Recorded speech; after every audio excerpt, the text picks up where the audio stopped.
Hi, everyone, and welcome to today's session. Today, we'll be continuing our discussion from last week on A Brief History of Intelligence. So, this is an amazing book written by Max S. Bennett that talks about how human brains evolve from the early beginnings. So, like you can see from this slide, from the early beginnings of some sea creatures like the polyps, all the way to bilaterans like nematodes, vertebrates like fish, mammals like rats, and then we go to monkeys, primates, and finally humans. So, it's about how the cognition and intelligence evolved. And from simple creatures, we built more and more structures called breakthroughs in the book that enabled humans to become better and better. So, just a recap, a brief 5 minute recap on what we have covered last week. So, one of the first breakthroughs was about steering, basically how a creature can make its decisions to go towards good stuff and avoid bad stuff. So, this is very similar to the early Roomba, where you can only move either forward or left or right. So it simplifies decision making, enable you to learn from the outcome of your actions much more easily than other creatures that can move in all directions because it's very hard to learn like whether you go correctly or not when you have so many decisions to make. But if you can only move forward and left and right, much easier to make that decision. So yeah, it turns out that simple nematodes can already do stuff like go towards food, avoid dangers like sharp terrain, high temperatures, and stuff like copper that can kill them. Yeah, so it is very nice that you are able to get the creatures to go towards pleasant stuff and avoid dangerous stuff in such a very simple creature like a nematode, right? And with all these sensors, they call them valence. So this sensors, which means the neurons can sense certain things, it can inform the nematode how it can move, right? So it's people have done some experiments. This valence can be used in like a voting kind of manner, like good, if the good outweighs the bad, then you can maybe go through the copper barrier, for example. So we also have other things that affect the state is like something like affective states. Like basically these are what is termed emotions, but it's more than that. It also talks about arousal, which is how much movement associated to that valence signal. So this actually helps the organism to persist their actions. Like for example, if they're running away from a predator, they run even though the predator is already gone, they continue to move some more. So these states actually help with survival because you are able to, escape from danger. And when there's good stuff, you slow down and explore. So it's something like the adrenaline rush that humans feel. So this is very, very important in terms of survival because it's like a good heuristic as to what decisions you should make. And your decisions that you make can change based on your affective state. So it's not just like, oh, I see food, I go to and eat it. No, if you're already full, like satiation, you don't go towards the food anymore because there's no need to. So a lot of reinforcement learning systems, they only model the environment rewards, but they fail to account for the internal state of the organism or the agent. And that's what's missing, I feel, in the research right now. Because if you don't model the internal state, everything will always be good. And I mean, the rewards of the world will always be the same reward, which is not true for a living organism because your rewards are always based on like your current body needs. And this needs to be reflected. All right. So the other kind of learning is Pavlovian learning, where you basically associate maybe a stimulus before the real stimulus, and you can react to that stimulus before. Like for example, Pavlovian dogs, you give them food, but before you give the food, you ring the bell. So after a while, they associate the bell ringing to the food, and so you are able to just from the sound of the bell alone, the saliva already come out to prepare in prediction of the food. So this is something that is a good survival technique because you're able to react faster. So early creatures, even nematodes, can already So do this is form associative a learning. sorry, I'm interrupting. So this is a form of expectation, right? I mean, the earlier example that you were showing. I mean, whenever like there is this bell sound, I mean, there is an expectation of food. If there is Yes, no yes, food, like then there's a problem. I mean, usually there will be a food. If there is no food, I mean, that's something strange. Yeah. correct. So if there's no food, they actually learn to dissociate. So Oh, you can have extinction. So it's very adaptive. So it's like when there's a link, then yes, I react in the earlier signal, but to the earlier signal. But if there's no more link anymore, I stop reacting. And understand. yeah, it's a Okay. gradual process. And the next time Okay. you ring the bell again, even though without food, you can actually sort of recover that link, even though, it's only a little bit, but this enables the organism to, like whenever the environment changes back again, I'm ready. I don't need to go through this amount of time to adapt. I can straight away, like if let's say the pairing is done immediately, I can spike to my previous levels again. Ah, Yeah. I see. I see. So Okay. quite adaptive. And again, this is not really done in current AI. I think right now, we are using some policy network or like some neural network that typically does the same thing, even though the environment changes. Like you need a lot of iterations to change. But Yeah, associative, correct, yeah, correct. Yeah. yeah, associative learning very, very fast. Like, so this has to do with some form of memory to pair things together, and you can react accordingly based on like what you observed before. Like this, I treat it like few shot learning. It's very, very fast and efficient. So, yeah, these are what early intelligence can already do. So, right now the paradigm of deep learning only can model so much. Even reinforcement learning only can model so much. We are missing out on some things like this. I mean, this could be easily done. You could just have, you know, maybe if you are using large language models, you could have a context that says that, oh, when you hear the bell, that means food is here. Then maybe you just keep adapting, or you keep updating your context based on what you see in the environment. And that could be some meta decision rules given to the organism. Of course, this is if you use large language models. If you are using some form of more innate kind of decision making systems, maybe you could do something like, based on the number of pairs of what you have, then you increase your response. Yeah, so you could model this curve here. Yeah, this could be done, but it's a bit less general if you do that, because you need to know what are the stimulus, and sometimes the stimulus are very varied. So maybe something like large language models might be easier. Yeah, so you can use just words to describe stuff. All right. So yeah, there's other stuff like how do you know when to associate? You can use eligibility traces to see like which are the more recent stuff, which are the most strongest cues, um, what is novel, and then you try to match a novel one, and then you also do blocking, which means that if you already matched before one stimulus to another response, I mean two things together you matched before, you don't need to do a second predictive cue anymore. So these are very adaptive mechanisms. And yeah, I think RL tried to do some of that.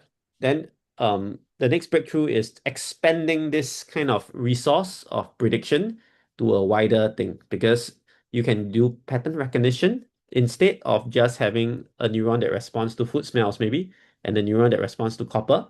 You could have a network of neurons that responds to different kind of environmental stimuli, and then a group of them firing together, you can map to a lot of different responses. Like for example, the vision system in mammals, you can see like the giraffe in a cartoon, you can see the giraffe in real life, and you can map them to the same concept called a giraffe. Yeah, this is not a single neuron firing for giraffe. This is more like a network of neurons, and then you pattern match. Yeah, so you can do that for giraffe, cats, mouse, and can you imagine if you don't have this kind of network of neurons firing? You need to have a single neuron for every single object you want to match. Yeah, that's not really possible unless you are a nematode and you only have a few things you want to sense. All right. So recognition is one of the main things, and also one of the main things for deep learning as well. Next is reward-based learning, where we learn how to predict rewards in our environment so that we don't have to just, go and get the reward only, then you feel happy. You can already in advance, you can predict what kind of rewards you will get, and then you do the action in advance. Again, you can see the trend is that you predict things in advance and you survive better. So just a brief recap of what we covered. Also, a neuron detects one thing, like in a nematode, and a network of neurons detect many things in vertebrates, and you can recognize a huge number of things. Yeah, this is really the way deep learning has exploded and took over the research community, because they do pattern recognition really, really well. Large language models can do pattern recognition of next token really, really well, to the point that it can trick you into thinking it understands things, but it's actually doing pattern recognition, and it does so well. Yeah, so there's a lot of evolutionary advantage to this, because you can learn this through your lifetime. You can learn new things through your lifetime. Whereas if you are just only having one neuron to detect one thing, you need, to create a new organism to learn something new, right? So So, this so, breakthrough, so, so, yeah, yeah, sorry for interrupting. So we do have both properties, right? I mean, neurons, like we have the union property as well as the intersection property, right? To recognize a pattern, like, maybe I'm not sure how relevant it is, but we have both properties in our human brain, right? I mean, if I remember correct. Yeah. Uh, Sorry, more properties as in properties uh, for. I mean, to detect patterns, I mean, we need like a combination of neurons. That's what you are telling. But we have both properties. I mean, to form a pattern, we can take a union of two sets of neurons, like to form a pattern, like you can take an intersection as well. I mean, so these are set properties. We have similar properties in brain as well. So this is also from One Intelligence, maybe a similar book. Yeah. Mm. So you're saying that the neurons can detect many things, or Yes, can detect many things. Yes, I mean, so I mean, not standalone, but as a set. I mean, you have one set. So a networks of neuron neurons, from right? that particular set can belong to another set as well. Um, Yeah, um, definitely. Yeah. So, yeah, so it's yeah, yeah. basically on the group of neurons firing to decide what it is, rather Yes, than a single exactly. neuron. Yes, yes, yes. Yeah, correct. So that's exactly what the pattern recognition is. Like it a group of neurons, a pattern of activated neurons, not just a single neuron. Yeah, so you're right there. Yeah. Okay, I'll be moving on then. Yeah. So basically we are able to go beyond just from senses and then see whether it's good or bad based on body state to a motor response. You can do pattern recognition at the sensory stuff to recognize even more things. And then you can do the basal ganglia can do some reward prediction so that you are able to, predict like, okay, my current action will lead to this reward even without receiving the reward. Yeah, so this is the core hallmark of reinforcement learning, and this is the hallmark of deep learning. Yeah, so this is really like our current paradigm of intelligence is basically mainly based on these two, not so much the associative learning and the what we called what we did earlier, where we have the associative learning and also the affective states, which is the body states. This one not really modeled. We mainly model these two, the cortex part, the cortex and the basal ganglia. This is what is dominant right now in today's AI. Okay, and this enables you to predict more things. I mean, correlate to more senses in the cortex, and also enables you to predict actions in advance to receive certain rewards. So very, very cool stuff. But what's next, and that's where we left off last week, is the most interesting thing that a lot of people are trying to replicate. And this is called simulating, which means that instead of just, doing what you saw earlier as model-free learning, where you don't have a model of the world, you just maybe take your current state, maybe the cortex gives you a current place and current stimuli, and you come up with an action. So given a state, this is given current state, what action should I do? So this is the paradigm that is called model-free learning. So we move on to the next paradigm, actually. The next paradigm is called model-based learning, which means that we actually simulate the world, and based on our simulations, it can inform our decision right now. So that's very, very cool because you don't have to suffer like a fall or an injury to know that it's bad. You can simulate the injury in your head and say, oh, no, no, no, I'm not going to touch that knife, or no, I'm not going to go near that cliff. So sometimes when you go near the cliff, you get goosebumps. Maybe one of your simulation has simulated that you fell down the cliff. Yeah, so so this enables you to survive even better. And the early ages, we had this small little rats that are neither, I covered this last week, they are neither stronger than dinosaurs or faster than dinosaurs, but they can survive because they can make the first move. They can go from underground to spot and eat prey. And they can do this at night, can move at night because they are warm-blooded, whereas the most of the majority of the creatures living then are cold-blooded and they cannot move at night. Yeah, so they are able to prey on creatures that are already on the floor, not moving without being caught. And yeah, this is basically due to the ability to simulate and to see whether or not it's time to strike or it's time to hide. Right? So this is the lineage that we evolved from. So we have this thing called the neocortical columns or the neocortex. In the neocortex, you have these mini columns here. Okay. Um, Previous research has said 6 layers, but I think modern research has refuted this a bit. So I'm not too sure what's the current state of research. But the idea is that these mini columns, they actually map onto the cortex itself. So just now you have the cortex where you could do pattern recognition and so on. This is like another layer above it that tries to simulate what the cortex does. So according to which part that the input and output layers are mapped to, this is what we were talking about last week. You try to mimic what you are connected to, so, without needing the connected part to fire. So like for example, if you are mapping to like your visual cortex, maybe you try to predict what your vision system would see even without the actual firing through all the visual parts. Okay, so I think this part here is a bit hard to describe. So let's say I have an initial input output sequence like that. Input, you go to maybe layer one, you go to another layer two. Of course, it's not just a linear layer. I mean, there could be skip connections and backwards connections as well. But suppose you have an input to output layer like that. So this is maybe the part that is in the cortex.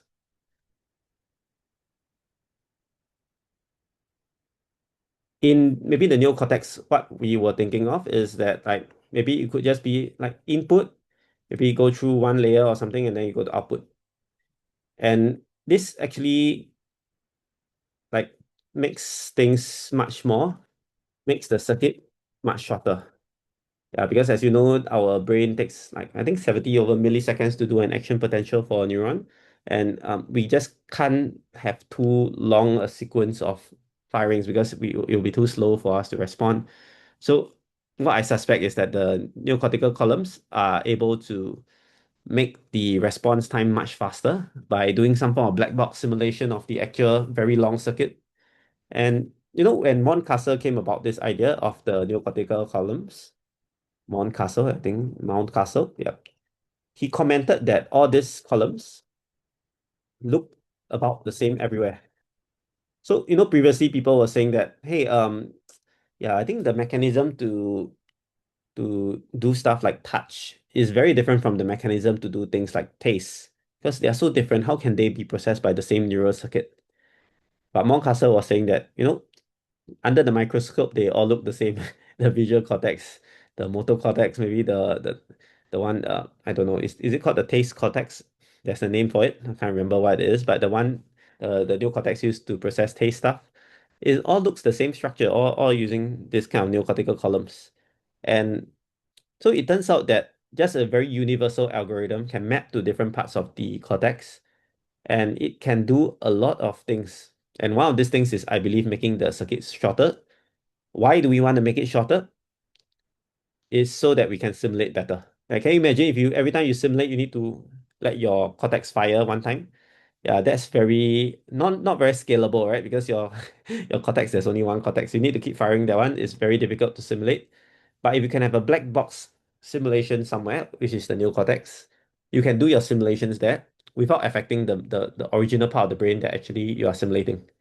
And yeah, this simulation makes it possible to do world models. So this is very similar to what Yan LeCun is proposing. Like the neocortex is a world prediction model. You are able to reconstruct like the three-dimensional world, but you don't reconstruct everything. Like you reconstruct like what is significant to you, like what you sense of the auditory stuff, what you sense of the visual stuff, and you can do things in parallel so that like each neocortex maybe focus on one thing, maybe one do shapes, one do colors. Yeah, you don't have to map the entire frame of detail in one cortex. No, in one neocortical columns. No, you can do that separately in multiple columns. And yeah, when you combine these columns together, you can get back the world model. And this world model, really, I would like to emphasize the world model is only based on what is significant to the organism. All right. For example, if let's say you are only living without flying, right? You're like walking, running, you don't do stuff like flying, then there's no need to simulate how the clouds move, all right? Because we don't need to know that, or like how the wind changes at the sky level. No. But if you're a bird, then yes, this is important to you. So I think just saying that we are trying to create a world model is quite a misnomer because you don't want to create everything that happens around you in the world, but only stuff that you can sense and what's relevant to you. So Apparently, this is done in the neocortex because the neocortex tries to predict an input-output relation. And yeah, we keep trying to predict like maybe what's the next state of sensory data we receive based on the previous state. And like what we were talking about last week about making things more parallel, I think this is also done because you are able to map what was originally in the cortex and make it shorter so that you can simulate much more easily. Like so that your simulation doesn't take up too much time, you see. Because if you keep doing this every time you simulate, it's gonna be very lengthy. Yeah, it's good. It's probably not scalable. So yeah, this is I think what is going to be the next part of AI's breakthrough right now because we are actively trying to do world models already. Okay, I'll pause here for a while. This is where we left off. So the recap took a bit longer, like about 20 minutes. But yeah, any comments before we move on to the next part? So if I may, so in this idea of these simulation of the chain firing of the neurons, is the neocortex as a whole, as a group, simulating specific aspects of cortex processes and cortex neuron firing, or is each neocortical column doing its own kind of like specialized job of simulation, or is it more as a group in the neocortical columns?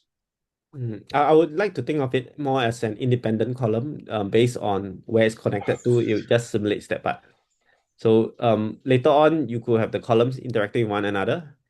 But I think as a baseline, my understanding is that they just simulate based on what input and output they are connected to. So because you see, if let's say people who are born blind, right, their visual cortex part can be repurposed for hearing. So it's not so much that okay, this cortex definitely must link to this other cortex. Neocortical columns must link to another column. No, I think it's quite fluid. You can repurpose that whole neocortical column for another purpose, like from vision to hearing. And then later on, maybe at a higher level, they can talk to one another. But at the neocortical column level, it's really what input and output they receive. Gotcha. So the each column is interfacing with its own respective cortex column and doing its own kind of simulation of, in this case you could almost call it, it's pretty much, you're pretty much describing predictive coding, is that it's interfacing with its own respective cortex neurons, and it does a bit of its simulation for that specific group of neurons, is basically what you're saying. Yeah. Got it. So Okay, I think okay. the simulation could be done in a few ways. One is you can do the input output simulation like this. The other way is you can simulate next state, like simulate next state. Like for example, you want to predict what would happen if in a certain time frame. Okay, let me just redo this thing. So in one theory that we came up with last week was that you try to make it more parallel. The other theory is that you can actually simulate what will happen. Like this is time step one, time step two, and then you try to simulate, what will happen in time step three. So this is a time-based prediction, which is probably what we do all the time. So I think some aspect of the neocortical column also simulates like what happens in the next time frame. Maybe the prediction might not be the exact input, it might be in the latent space. So this is like what Japa is doing in Yan LeCun's case. So yeah, we might be able to do this as well in the neocortical columns. I think it might be both. I'm not too sure how you could separate both sides because you need to predict the input output relation. Because the output like is also important. And you also need to do some form of next state prediction because that's what you are trying to predict. So I think it does both. Yeah. So I guess if you are more familiar with neuroscience, you can correct me if I'm wrong. But the prediction for world models, you definitely need to do some form of time-based prediction. But at the same time, you also, if you want to do some form of simulation, you also want to simplify the input-output process much better. So it could be both. Yeah. Okay. Yeah, I do believe your explanation earlier was a bit accurate or on the money in regards to the lower levels doing their one-to-one interface with the cortex columns. and neuron chains. And then as you get to the higher levels or higher layers of your neocortex, obviously it starts to get more advanced because now you have cortical columns on top of neocortex columns, and they're all integrated with each other. So you'll have more parallel communication that will allow for higher level functions Hmm. like you said, like next time step prediction, which is much more advanced than neuronal firing prediction. Yeah. I mean, this one is I have to go and read more to find out, but I think we have to the neocortical columns, the algorithm is so general that if you apply it to time-based systems, you get time-based prediction. If you apply it to state-based systems, it's like input and output states, you get state-based prediction. So Yeah. what exactly is the state? It's really up to what input and output you give. Yeah. If you give the input and output as a time-based input and output, then you get time-based prediction. Mm-hmm. Yeah. So quite cool because I think a large language model in some sense might do some form of time-based prediction as well. Because you give the next token, you try to predict what the next word would be. It's sort of a world model in token space. Yeah. So it's like I want to eat something. So like this is really based on what you have seen previously. So maybe you can eat I don't know, rice, noodles, like if the person is more Western, maybe it's fries, or if you're vegetarian, then maybe vegetables. Yeah. So this is something that based on what you have seen like the person do before, you can actually associate accordingly. So this is a prediction in token space. So this is not the most general, but it can do a lot of useful things already. If you can predict stuff in latent space, you can do vision models. Like for example, Dino V3. There's a latent space video model, image model. Yeah, you can also do other latent space models as well, like iJEPA, VJEPA, those kind of things, predict things in latent space. Same thing for actually token space is also latent space. Everything is latent space. It just depends on what is your latent space. You see, like if you are using tokens, then you'll be the token latent space. If you are using images, then maybe it's the image latent space. Yep. And there could be more than one latent space. So it's a marvel that, the neocortical columns, they can match to anywhere and they can figure out how to predict. Probably they already have a latent space to model things. And this latent space is think much more concise than the original like input output sequence. And it's also probably more general because if you can map to a latent space, latent space enables you to be more general in association. Okay. But you lose out on the details. So yeah, this is probably what's happening. You try to simulate the input output, but it may not be a very precise simulation, but it's enough already. Yeah. And you can map all these predictions together to form something novel. Like you can reconstruct back the world again. Okay. Although, as you know, with your imagination, you don't get picture perfect recollection. I mean, some people do, but most of the time your memory is not exactly as rich as what you see as in your visual input. Yeah, maybe audio could be the same richness if you're a trained musician, but visual input, if I try to remember stuff, I don't remember the same detail as what I see. Yeah, Derek, please go ahead. Yeah. Well, I'll finish on my thoughts in regards to the generalization, in regards to lane space with the neocortex, its ability to take in any type of information and be able to do predictive output. I think I'll plug what I said last week again in regards to the extreme robust generalization of the neocortex. I think has a lot to do with the neocortex's ability to take advantage of certain algorithms or at least general frameworks such as reservoir computation.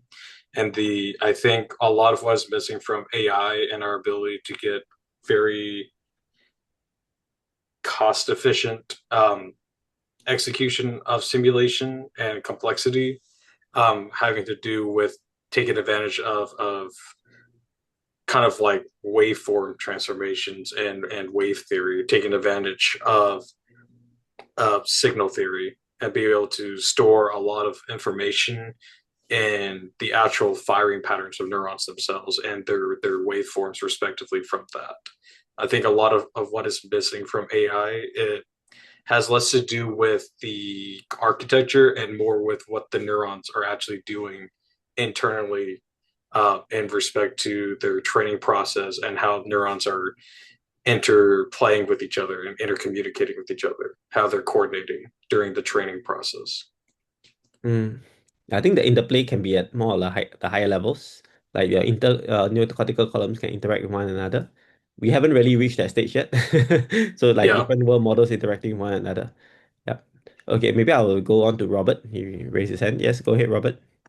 Yeah, so basically, I've been trying to study this neocortex and then looking at other creatures out there that are considered intelligent or other like civilizations that are considered intelligent, and then seeing is the neocortex a misconception or is it actually the defining fact of where intelligence stems from or reasoning stems from.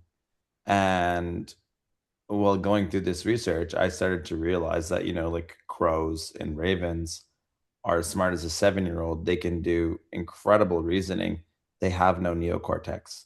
So I don't like getting caught up on, like this, that the reasoning is like not a sum of all things, right? It's just this is like the one core component. So when we look at it, it's like we could have been, misled because somebody believed something from the start of history, and now we're constantly following through with that without coming to our own realizations.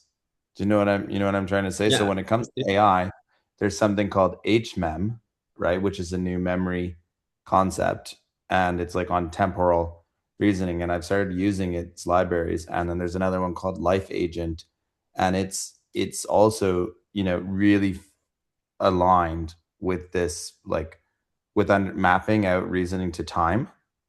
These like and these like memory algorithm, like memory protocols. So I start to understand, like every time you try to simulate like a reasoning output, it's it's not as efficient if it's the like how do I say this? It's not as efficient if you're trying to predict something as if you're just taking in what you're getting. Do you know what I mean by that? Like the neocortex to me is like a prediction engine at the core. Like Yeah, I can definitely. predict Yeah. that the bus is going to hit me if I run into the road, but so can the crow. I think evolution has many mechanisms to do the same things. So maybe the crow has a different mechanism, but the neocortex, I believe it's a mechanism that does prediction by input-output mapping predictions, and through a series of input-output mappings, you can get stuff like, predicting sound, predicting audio, and then maybe at a high level predicting reasoning. Maybe the crow does reasoning differently. Like their reasoning could be better matching. I am not sure. Yeah. But for today, we just focus on the neocortex, all right? Because today's book is on the human brain, all right? So, Robert, if you're interested in other birds and stuff, we could talk No about that problem. another No, no, time. no. I just don't like to get so caught up on focusing that it's the prediction engine. That's all. Because when I'm looking at it, my mind can get so stuck on something and like go down the rabbit hole. That's all. Yeah, no worries. Yeah, thanks for your input. So, I'll be moving on, all right? So we can finish the slides today. So, yeah, so just the prediction, all right? So everything, as what we have discussed, everything is prediction. So in the early bilaterans, like the nematodes, they predict whether or not, you go towards the food or like run away from danger. Yeah. So a lot of things are reflex actions based on the affective states of the nematodes, and also like what is in the environment, like your valence signals. So this led to a kind of motion that is sort of predetermined, because like you don't really have much to decide. Like if you see copper, you're gonna run away, right? Unless you see food smells, and you smell the food smells and you think that's better, that's worth risking your life. Yep. So all this is all done using this reflexive circuits in bilaterals. And we grew a bit smarter at vertebrates that enabled you to use your basal ganglia to predict rewards for future actions. and cortex to pattern associate stuff.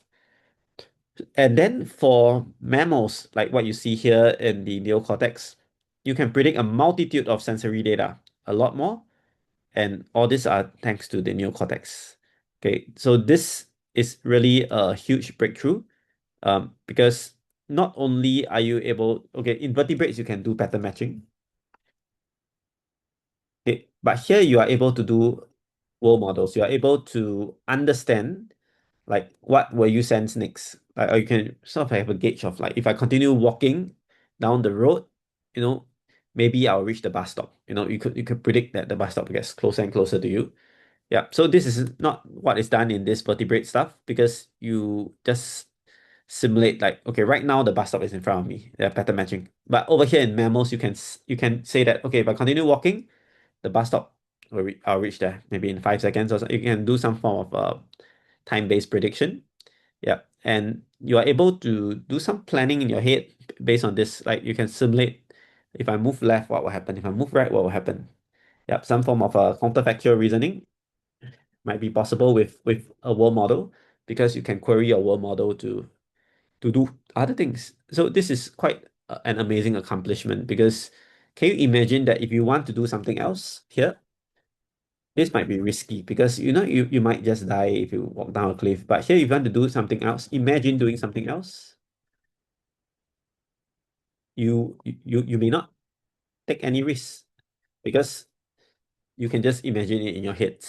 Yeah, this is a huge advancement because it enables you to play out so many scenarios without you suffering any potentially devastating injuries.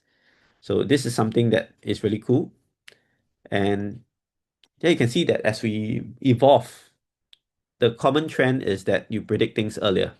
And when you simulate, you also predict things even way earlier because you can use your simulation to guide you without needing to experience it in the real world. Right? So there's also something, about fast and slow here. So, sometimes if you want to do decision making, if you were to call your simulation engine to run all the time, not only is it very energy inefficient because it takes quite a bit of energy to simulate stuff, it's also a bit slow because, if you were to simulate like 5 steps ahead, you need to run that same part 5 steps. Or, if you could have a neocortex just to do 5 step ahead prediction, then maybe it's faster. But let's suppose that every step you take, you need to run the neocortex one time. Um, it's a bit slow. Right? You can simulate different actions, especially if let's say you also another thing, if let's say 1,000 actions or 10,000 actions, maybe actually that one is not really a main point because with parallel columns you can run all 1,000 in parallel. Yeah. So ignore that. All right. Yeah. If you want to make decisions, you might need to run the neocortex multiple times. And yeah, this is a little slower because you need to consider the outcome of your decision and so on. But it might be valuable because you can simulate different things without taking the risk of you getting injured, right? And you can also make better, more informed decisions because you can simulate more outcomes and choose the better ones. Okay, but if you are doing like model-free learning, you learn the association between the state and actions. You make snap decisions. You're like, okay, if I see an ice cream, I'm going to eat it. Snap decisions. But maybe if you are using the simulation, you'll be simulating, okay, I eat ice cream, is great right now. Later on, I might become fat, so it's not that great. So you might hold yourself back because you simulate the outcome further ahead. Yeah. So this, you don't need neocortex in model free. It's like habitual instinctive responses. So if you are interested in this, you can go and read the book called Thinking Fast and Slow. This is by the late Daniel Kahneman. Great guy, by the way. He made stuff in psychology really accessible to the general public in his book. And over there, he's been saying that in cognition systems, there seems to be two different systems activating. One is a fast instinctual response, which is the fast system, and the other response is a bit slower, a bit more deliberate. You need to maybe recall stuff, plan out stuff, and this is really quite similar to what we see here, like the model-free and model-based learning. One, you need to simulate some outcomes, which is the slower part. Maybe recall some memory, simulate the outcomes. The other one is instinctual response. I just give you some stimuli, you straight away react. Like for example, if you hate snakes, You see a snake, you run back immediately. There's no need to simulate what will happen if I touch the snake, what will happen if I go near the snake. You just jump back immediately because you just are too scared of it. So we kind of need both to survive, because sometimes it's great to plan, but it's energy wasting and also a bit slow. Okay, but most of the time you don't need the planning. You see, like most of the time you can live your life without thinking too much. Like take for example driving. For people who drive, sometimes if you are very familiar with a road, you just happen to sit in the car and next thing you know you're home. All right, that happened to me a few times. Like it's not that you are not concentrating on the road. It's just that it's too habitual. You already know where to go.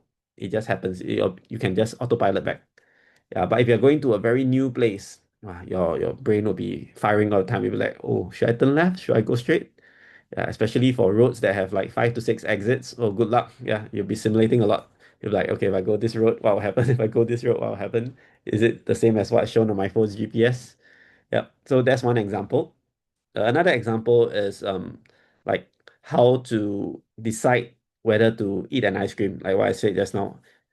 Maybe most of us would like sugar intake because that's evolutionary advantage in the past when sugar wasn't too plentiful. Okay, but now if you eat too much sugar, you really will grow fat. Yeah. So this is model-free learning is like, yes, I should eat the ice cream, but model-based learning would be like, okay, what will happen after? Like so yeah, this is that's one example of this. Any comments here? I think this one has been quite well known because of the thinking fast and slow. And this is enabled. The slow part is enabled by the neocortex. So like using the input-output simulation, we are able to simulate future states. And also at the same time, I believe we are able to condense the representation of the state itself into a more concise latent space to aid with simulation.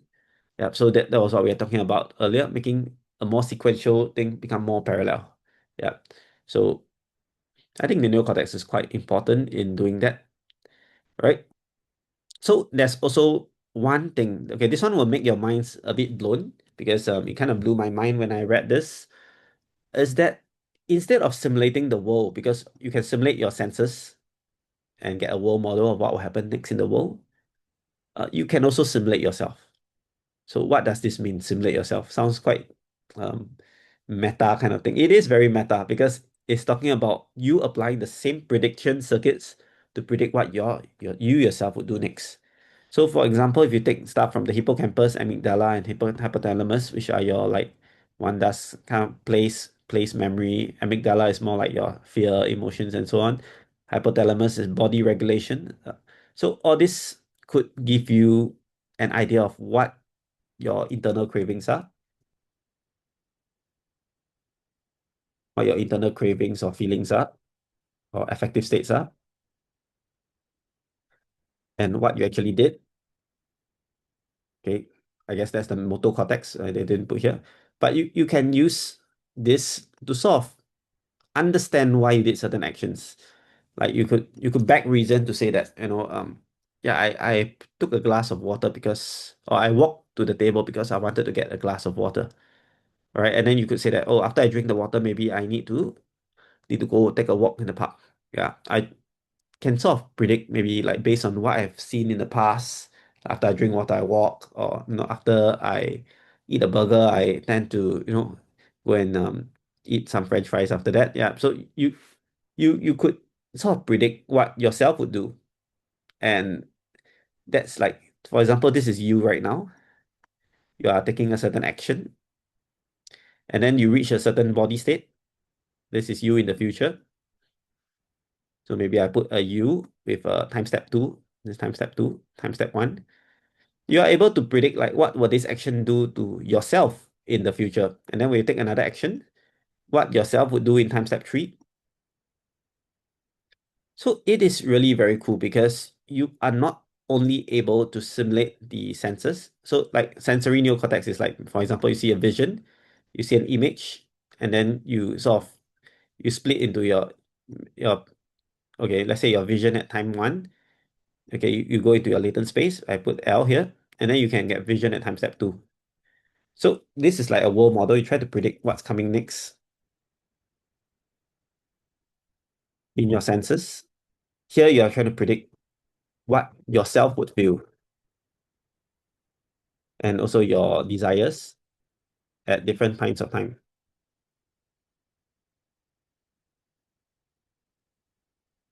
And you'll be asking me, like, why do we need to predict ourselves, right? Like, why can't we just predict the world model? And then based on the world model, I already know like what comes next. And then I have a whole chain of responses. Like I can predict my next action using maybe the actor cryptic in the basal ganglia. I could predict my future rewards based on the next state. I could run my simulation and predict the next few states. Why can't I just run my simulation many, many times and predict the next state maybe at 5 steps away? Why do I need a self model? Why do I need to predict my own feelings 5 steps later? I could just predict my next optimal action 5 steps later using a simulation with the world model. Anyone want to okay, I don't have the real answer for this, but anyone want to guess like why is a self model important? Or any insights here? I guess a self model would be required as a reference point in the grander simulation, uh, kind of like a type of grounding, but in terms of entity relationship. I think that without that kind of self modeling or self grounding, you could have potential issues with the larger simulation over time, or you could lose a frame of reference within one's own context, in this case being your environment and whatnot. Yes, actually, that's very true. So I think this is something that we talked about earlier. Affective states affect your decision making. So if you just model the external world, which is what we do right now in world models, whatever Yellowkun is trying to do, if you just this is only models external world, okay, and doesn't really factor in internal states. So this modeling is a little restricted because like sometimes what you do will depend on your own mood, right? Sometimes you feel more exploratory, maybe you go and explore the forest, but if you feel a bit bored, or not bored, you feel a bit scared, you will return home. So like if you just predict what's coming in your senses, maybe you might predict wrongly because like usually you will enter the forest maybe, but one day you are feeling scared. So this time around you actually will return back home. But if you just go through like what's going on in your senses, you only get half the picture because the other half is in terms of like how you feel, which affects your decision making as well. So this one here, it tells you how you feel, and it tells you how your future self would feel also. So it's like two parts of the picture. You see, one is internal state, one is external state. Maybe you combine them together, you can model everything better. Yeah. So at least this enables you to kind of model your internal states, which is quite useful in terms of simulating animal behavior or human behavior. Just take note of this reasoning here, right? This is actually this to me is back reasoning. Okay, because you don't actually reason like I'm gonna do action A because I'm gonna get this. Like usually when you make decisions, that's not really I mean unless you deliberately sit down and think for it for a long time. If not, most of the time when you make decisions, it's not so clear cut. Okay, I want to achieve outcome X, so I do this. Okay, you might think you are reasoning like that and performing the action, but more often than not, your action is already decided, and then you then reason yourself, "Hey, I'm doing this because I want to get something." Yeah. Can you give an example here? Yeah, of course. So, the example I normally give is in split brain patients. Your left hemisphere and the right hemisphere of the brain are disconnected. Because I think they cut off the corpus callosum. Yeah. So in this kind of patients, you give them some image on the left eye. Okay, sorry, the right eye is the image because right eye goes to the left side, which is like the reasoning side. And the left, you give them maybe an instruction like stand up. So here maybe stand up, and then the other side is an image. And then you ask the participant will stand up. And they will ask the participant like, why do you stand up? And the reply will be like, oh, I stood up to stretch my legs. But actually, the real reason why they stood up is because they saw the instruction to stand up. But that didn't go to the reasoning processing part of their brain. You see, it's cut off. So when that happens, and the reasoning part, I think, is the prefrontal cortex, which is like this frontal neocortex. So if you cut off the reasoning part from your senses, you might be able to get an action already happening, but you then back reason based on, hey, I stood up. So why did I stand up? Usually I stand up to stretch my legs. So the answer is I stretched my legs because it was numb or something like that. And it turned out that you can easily trick these patients into doing stuff without them knowing that it's the experimenters that want them to do things. So most of this frontal neocortex is usually just back reasoning based on that study alone. Yeah. So of course you might intentionally use this part of your neocortex and make decisions, but it's not most often that you use it. Like most of the time, we don't really sit in deep thought and make a decision. Very rarely you do this. Yeah, if you do this, you will freeze in your life because there's so many decisions to make in your life. Yeah, you only do this for very important decisions.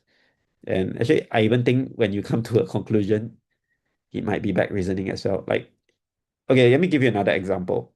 So, in business, you have this SWOT analysis, strengths, weaknesses. Business people can help me. What's A? Actions and something threats, right? I can't remember what's A. Yeah. So, oh, I think it's O, opportunities and threats. Yeah. So, this is basically a matrix used for business people to, to see what's good about a decision, what's bad, what if I take this on, what's my opportunities and what's not so good, what are the threats involved in this. I tried doing this once or twice, and I realized that, okay, let's just ignore the opportunities and threats. Let's just talk about strengths and weakness. Like maybe a strength and weakness could be like, should I do a YouTube podcast? And strength is like, yes, we get discussion. A weakness is that, it takes time to prepare. So I can come up with a list of criteria and then I can score them. Oh, this is +5, this is -4, -3, something like that. Then you score them plus and minus and see whether it's the cost better than benefits. Actually, the easier example is cost benefit analysis. I always hate this kind of thing. Why?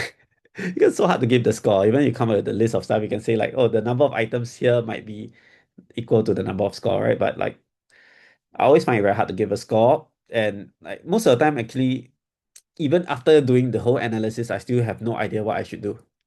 Yeah. So like if you were to say like reasoning is the main part of how we do actions, I really doubt so. Yeah.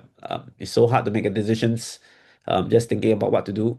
Uh, in fact, for people who lose the instinctive part of their brain, they find it very hard to make any decision at all. They can just freeze and just sit there with the TV remote, not knowing what to do. Yeah, quite sad. But this kind of proves that we need instinctual responses. If not, we can't live our life properly. Um, when you do this kind of cost benefit analysis, unless you're a lawyer or a businessman, like it's really hard to make a decision. Most of the time, my decisions in life are made by instinct. So I find it really hard to do this. Robert, go ahead. Yeah, can you go a little bit more into like a real like example where you've reminded somebody do like a cost benefit analysis that like every human being has shared across like their lifetime? I don't really understand what you mean. An example of someone doing cost benefit analysis on their lifetime. Yeah, no, like something that every human has can share that they've experienced.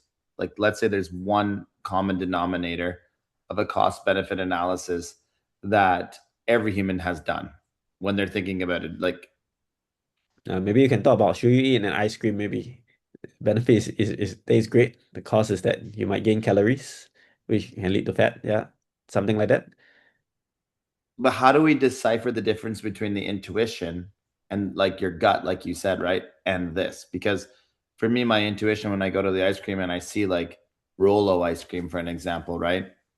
I don't like think to myself, oh, I'm gonna have vanilla Rolo and pear. Like I just go with Rolo. Like I'm trying to figure out how do we really separate the two? So you're Because when saying it comes, you already pre-decided your order. I think so. I don't never really thought of it like at what point in time do I decide to use the cost benefit analysis frontal cortex versus my sensory cortex? Like I've never thought about it too much. Like at like, you know what I mean? What decisioning time do I go, oh, boom, boom? Or is it all just gut instinct? I think it's really just all gut instinct. So I'm just saying that these frameworks like the SWOT analysis, cost benefit analysis, are just human frameworks to try to, methodify stuff. But that's not the true decision making in our brains because honestly, I use it and I still cannot make a decision. So this is my own personal example. I'm not sure whether it affects you or not. Everyone has a different liking, yeah, for what they use. Doesn't it kind of play a role though when it comes to like forced decisions like finance? As much as I'd like to be able to buy the brand new car, I cannot afford it because that would basically ruin me financially. Like, I don't think that's a gut decision. It's a forced constraint. Oh, that's different. That's different. That one, it means that you are already constrained to begin with. No matter how you feel, you can't buy it. Okay, so this doesn't apply Yeah, to yeah, yeah. the. You want to have some free choice here. Yeah. Okay. Well, I do think Robert has a point. It's you could definitely buy. Yes, it will destroy you financially, but the physical capability to buy is there.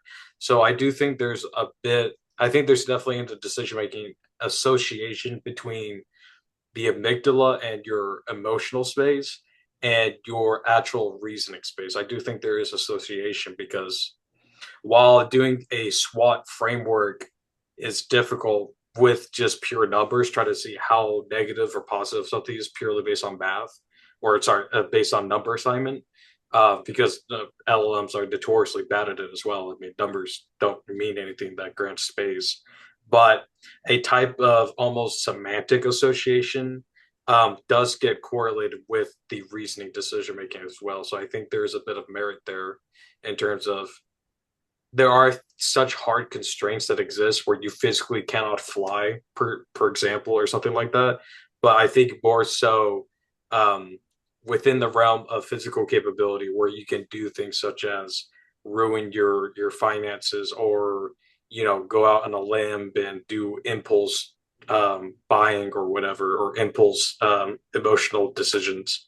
I do think there's a bit of association between the emotional space, which you could consider your almost your pattern space, your impulse space, right? Almost like your pattern recognition, and then your higher level reasoning. Mhm. Yeah. So anyway, I'm just trying to say the high level reasoning comes later. Yeah. In fact, it may not even apply at all. It might just be used to reason about what you have done in the past. Yeah, like what you see here. I did this because I went to get water. And yeah, it's really, really hard to reason about something and then use that reasoning to do an action. Really, really hard for me. Um, like I don't think it's natural at all. So I think this then you might come to the question like, why are we back reasoning? Why do we back reason our actions to seem like they have a purpose? Like, oh, I drank water because I'm thirsty. Like, why do we want to back reason? And it turns out that actually there's some maybe advantage to doing that because you can then maybe predict like your goals. I want to do this because I want to get something. And this goal-directed learning is huge. In fact, my whole thesis on goal-directed learning, I believe this is much more generalizable than reward-based learning. Why? Because reward-based learning is very reward-based learning is very environment dependent. Okay, sometimes the environment reward is good, but you may not want it all the time. But goal-directed learning is both environment and internal states, and this is more generalizable because it it enables you to based on what you really need, you can get something, and it's independent of whether the environment change or not. If let's say I want water and the glass shifts to another spot, if I use RL, it's going to take me ages before I train the new reward to be another spot because back propagation takes a long time. But if I do reward based learning, I straight away will do like, oh, I want a glass of water, and I look around and see the glass over there and I head over there. Yep, so it's much more efficient, much more generalizable. Yeah, Robert, go ahead. Yeah. So if we see everything through a sensory, like a sense, like some lens, okay, so like my lens may be different than your lens, right? Because we're all different human beings. Is if if we come down to the concept of like the frontal cortex, right? Is that I may go, oh, I hate water. I just, don't even think about that. I just think about whatever, another liquid. Does it what I'm trying to get at is the lens more important from an AI perspective? We're talking about architectural more important than the output. what's more important, right? Because if we look at the frontal cortex and the sensory cortex as two architectures, right? One is the world model, and one is the internal baked in model, right? And you ask yourself, do they both have a lens that they view the world in? Because my context window as a human being would be basically where I grew up, what I experienced. But somebody who grows up in Hong Kong experiences an entirely different world, or different frontal and sensory, both. So the context has to be shared across both. So I guess my question more is, if you're building a mirror of yourself, what comes first, the world model or the self model? It's a tough question to answer because like I think both, Maybe yeah. I think maybe my question is related to this one. Because in robotics, right, I don't think they'll make this distinction of world model or how you model yourself. Because I think typically if they want to use RL to solve a robotic, let's say robot arm manipulation problem, they will just model the state of the arm, the mechanical arm, as a part of environment. So I think from like operational point of view, there's no distinction between you want to model the world versus what modeling yourself. You can In just general, the robotics models, they don't model the self. Yeah, yeah, you can just they model model the everything world only. together, Yeah. right? So yeah, so that's my point. Why you want to make such distinction? Oh, self-model is very important. Like I think with the self-model, you can do predictions of what you want, your desires, your goals, and your intents. This is something that is not present in robotics models. In Yeah, robotic but I models, think you yeah, can further extend it. You can model your intent, goals, everything as external. no, not But really, not really. Why Because not? you need to model your internal state, and external environment won't give you your internal state. Like whether have you eaten enough hamburgers, have you eaten enough food, have you drank enough water? Right now, we don't really model that for robots because robot arms. How is that different? Like the state of whether I'm full or not. No, How is it's very that? different. In robots right now, we give the intent to the robot. Like for example, fold these clothes, move from place A to place B, get this glass of water from place A to person B. We give the intent at a higher level and let the robot execute it. And right now, like the agent, the robot is very limited to like being told what to do. It doesn't really say that, okay, this is what I have done. What should I do next? Maybe if you interface like a LM model over it, you might simulate the frontal neocortex. Like you might simulate your desires right now and in the future. But it's a very artificial simulation because it's really based on what tokens you see. Okay. Yeah. so, So John, you're I want to talking ask. about yes. I just wanted to say something. So, John, if you think about it this way, if you had to clone yourself, what would you do first? If you're a robot and you had to clone yourself as a complete clone, would you focus on the frontal cortex or the sensory cortex first? I think you have to do both. You miss out one, you can't do everything you can do. You have to pick one first because you can't just do both. You have to do the sensory one first, I think. Yeah, because without the sensory, you can't do your simulation. Okay. Yeah, I mean, you can sort of live without modeling yourself, I guess. Yeah, you could just do simulations and survive. But if you just model yourself without the simulation arm, it's like you model a high level thing, but you have no low level structure to execute it, then it's no point. Yeah, like I believe these goals actually go inside this world model here to come out with like maybe what action should I do to achieve this goal. Yeah, so you still need both. Yeah, and this goal-directed learning is very nice, very effective, sits at a higher level because with that goal, I can then break down into what micro goals I should do or sub goals, and then based on those sub goals, what motor action should I take? Yeah, and all this is all possible because we can model ourselves. And like I believe when we model goals, the higher level maybe is in language, as you can see in Breakthrough 5 later is language. But I believe the goal resides in a level that is beyond language. It's like maybe not language. It's like I believe the goals are just like maybe body signals or neuronal signals or body signals that are not based on language. Yeah, maybe if you are saying that I did this to get to water, Like maybe it could be in a vector state, maybe it's like this, something like that. And then like if you apply a language output to this, maybe you can get, I did this because I want to get the water. But I believe the goals might reside in a level that is like just vector or some representation that is no different. This vector is no different from vectors on sensors, or like vectors on like I don't know, futures on states. Like so you actually store a representation that is in a very similar form to the other forms. It's just that this representation is your goal. Yeah, this is what I believe in. Yeah. Yes, Robert? So Yeah, go ahead. yeah, so what sensors would you start with in robotics? Because when you talk sensors, it's so vast for me. Like what would be the first starting? Because like I said, if you wanted to start cloning yourself, you Yeah, you have don't to. have to worry about the sensors. Like you will just, this is a general learning method that works regardless of sensors. So the sensors is list of my concerns because we are more interested in like what layers on top of the sensors. Like your sense, based on your sensors, you come up with your world model based on those sensors. Then you also can come up with your self model based on what you are experiencing based on those sensors. So there's no need to say that I must have a vision sensor, smell sensor, hearing sensor. No, there's no need to do that. Like whatever sensor you give me, this architecture should work. But if you're cloning Yeah, yourself, obviously you want the same sensors as your human body. Yeah, if you get what I mean. Yeah. yeah, yeah. No, that makes. I was just curious because like the robotic answer, like the robotic question was super true. Like we're building robots, and if we're not taking into consideration, the what comes, the chicken or the egg, what comes first, but you're saying they both have to come at the same time. It's layered And on if one we're another. Yeah, you need both.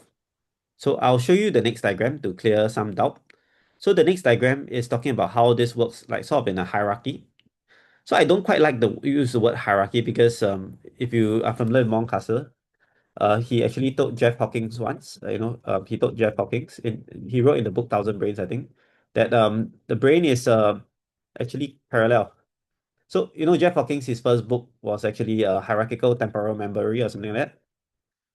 After he talked to Moncaster, he changed his book to A Thousand Brains because um, he starts to realize that maybe the brain is not so much hierarchical, but more parallel. Like you do massive amounts of parallel predictions at the same time. And like this actually looks very hierarchical, but it's actually just modeling different sections of the brain. Like the first part, the agranular prefrontal cortex talks about high level goals, like for example, like what should I do to go from path A to path B. Then you have a premotor cortex that like gives a mid-level goal to like what body part should move, like or rather I don't know how exactly these are split. That probably many intermediate forms, but it's not really a hierarchy in the sense that it's just so much as where my input and output connectors are. Like this high level goal just happened to connect to the high level like the internal self model maybe. This premortal cortex just happened to connect to the part that's in between the self model and the motor arm. And this part here connects to the motor arm, which means like you control your arm movements, like control arm muscle move up by 3 Newton or something like that. Yeah, like this part here just happened to just connect to the motor output. And this part here maybe connects to a group of neurons to control various motor outputs. It's like the subsystem. This one here maybe is your goals, like your self model. And just a very curious note here. Everything here, motor cortex, premotor cortex, a granular prefrontal cortex, everything here is made of the same structure. Okay, so it's really based on where it's connected to. So of course, missing over here is there's a sensory neocortex also, which is your world model. Yeah, so everything here, even the sensory neocortex, is made of the same structure. It's amazing. Like you just based on where the neocortex connects to, you get different functions. And really all this is not so much hierarchical, it's just really based on which part of the chain of the cortex brain is it mapped to? So really based on where it's mapped to, you get different functions, and all these are massively parallel, and they predict different things. Even in like a vision neocortex, you have many different neocortical columns, each predicting different things. Yeah, and then you could do a voting and so on to see which one should win. Yeah, so all these things here enables you to form goals and execute them to motor actions. And just a curious note here, even this motor cortex here, okay, this predicts future motion. All right, and this itself is very powerful. Because people have done studies where you try to do grip strength training. So one group you move your hand like that. Another group they imagine moving their hand. So they imagine in their brains they are okay. My finger is moving. My finger is moving, but my hand is still. I just imagine. Then they did that for I think a week, and then they measured the grip strength before and after the experiment. And guess which group has a better grip strength? The group that trained their hand like that, or the group that imagined their hand moving? Anyone want to guess? Okay, so maybe I just give the answer. So if I remember correctly, both groups achieve the same improvement in grip strength, regardless whether you move it physically or you use your mind and train it. Um, this predicting of future motion can be trained even without moving, without even moving your arm or moving your fingers, and that is actually quite remarkable because actually you can sort of if, let's say you want to train running or walking, you can just probably just imagine doing it. Yeah, of I course it's think you not. need to Yeah, be very careful if you want to generalize it. yeah, yeah, of course, Yeah, of course. because for running or training, like, it's not only you are training your brain, but you are training your body as well. That's true. That's true. Maybe finger grip strength is easier because your fingers don't change much. And Yeah. also you need to already have an almost perfect role model in your brain. Otherwise it wouldn't work. Mm. Okay. Yep. I Point mean, at taken. least respect to the task. Yeah. Yeah. But yeah, if you keep training some tasks in your mind, you tend to get better. Like for example, take for example chess. Like the more you practice moving about the pieces in your brain, the I better. agree. Yeah. In chess case, yes, because Yep. the role model, in other words, the rule is simple enough. Although like it can be very complex, but the rule itself is environment transition itself is deterministic. Sorry, it's not deterministic, but the rule itself is deterministic. Mm. So you can just almost perfectly model the world. Whereas okay, sorry, one remark. It's also because I think you need to first have enough experience first. If not, you cannot properly model your opponent's move, then there's no point. Okay. Yep. So Yeah. all this what do you call that? um this neocortex, all this takes in the experience from the organism. So of course, if you don't have the right experience, you can't model your goal setting well, you can't model your sub goals well, you can't model your body movements that well, especially if it's a body movement that you have not done before. Like the first time you go to a yoga class, they ask you to do the backwards bridge, and good luck to you. Yeah, you can't really model that unless you have done it before. Yep. So is that called the backwards bridge? Can't remember the name of it, but you get what I mean. Like I think so. You said a great point. You can only model stuff that you're familiar with, including motor actions, right?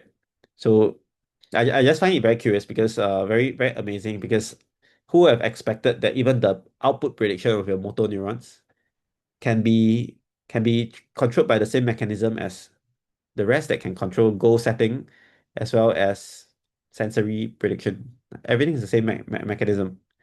And this is a slow model because it takes time to simulate. And this is the fast model called the basal ganglia, where everything becomes automatic. So there's a lot of connections between the neocortex and the basal ganglia through the thalamus. I can't remember what brain regions are used, but there's a lot of connections between both of them. And what neuroscientists have come up with is that the neocortex is used for simulation, especially for novel stuff.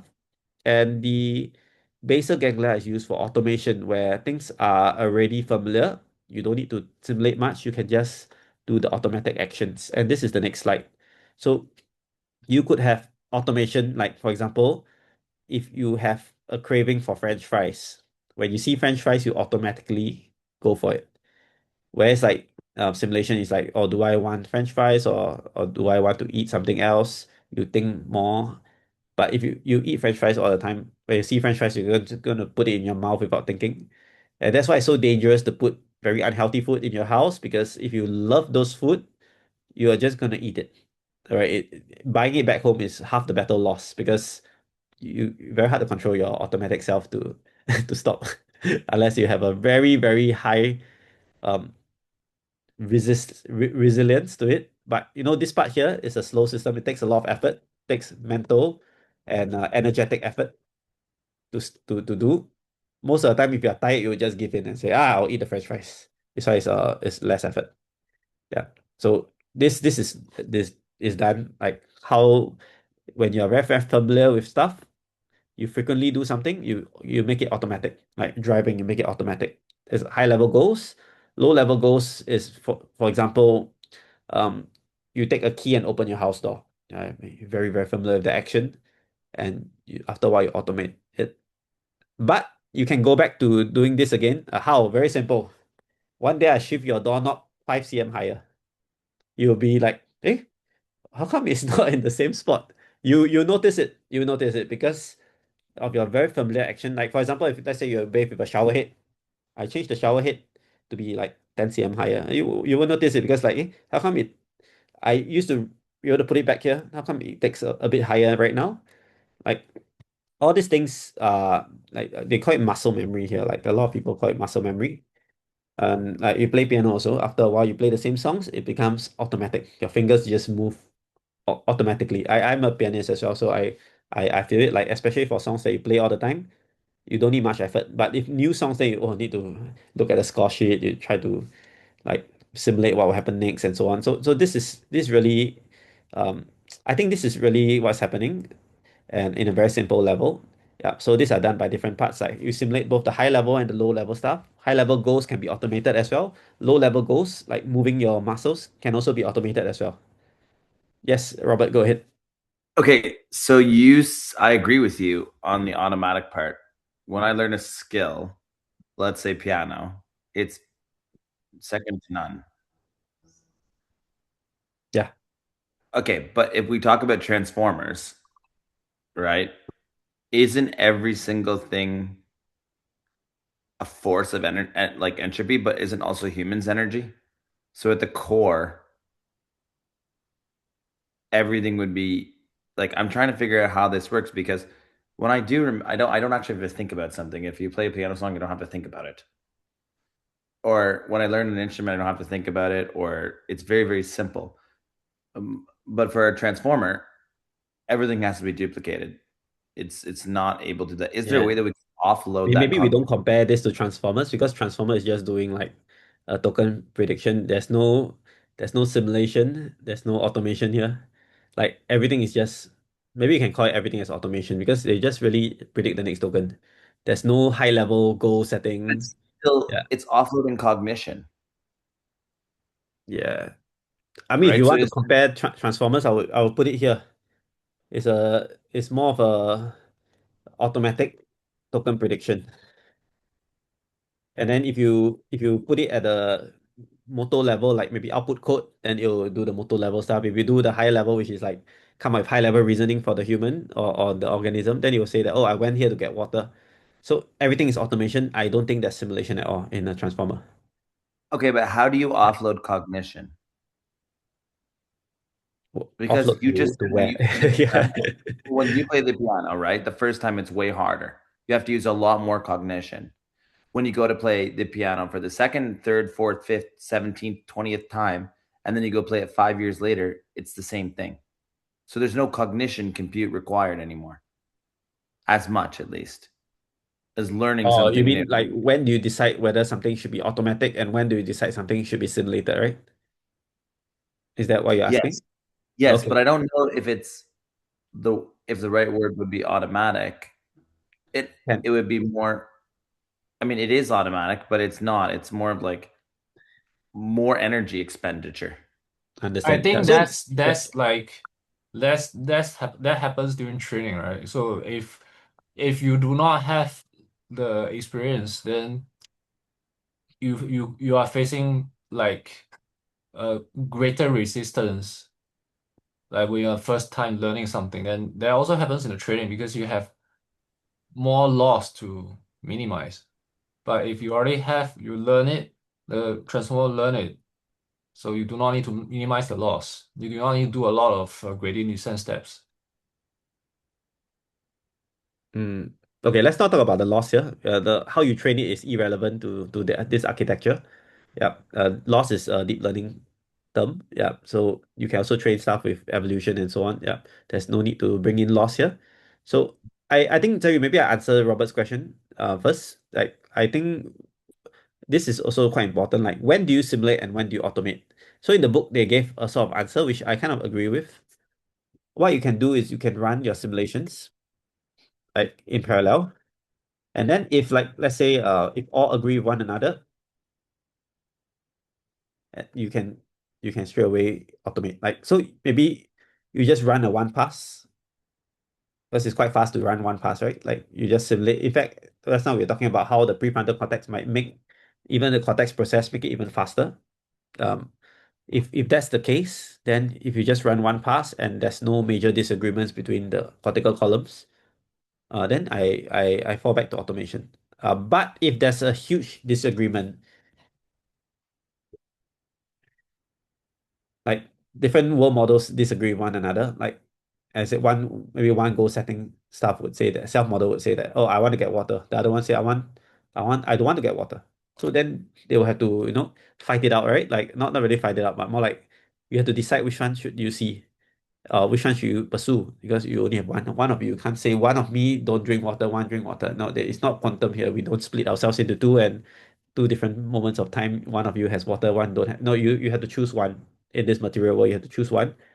Okay, I say material because like, um, actually the word is quantum, but like we can only choose one action right now. So if there's a disagreement between columns, you kind of have to run some simulation to decide which one is better. So this is what we do quite well in computer science. We run stuff like Monte Carlo tree search, for example, and then we see the outcome, which one is better. We choose the action accordingly.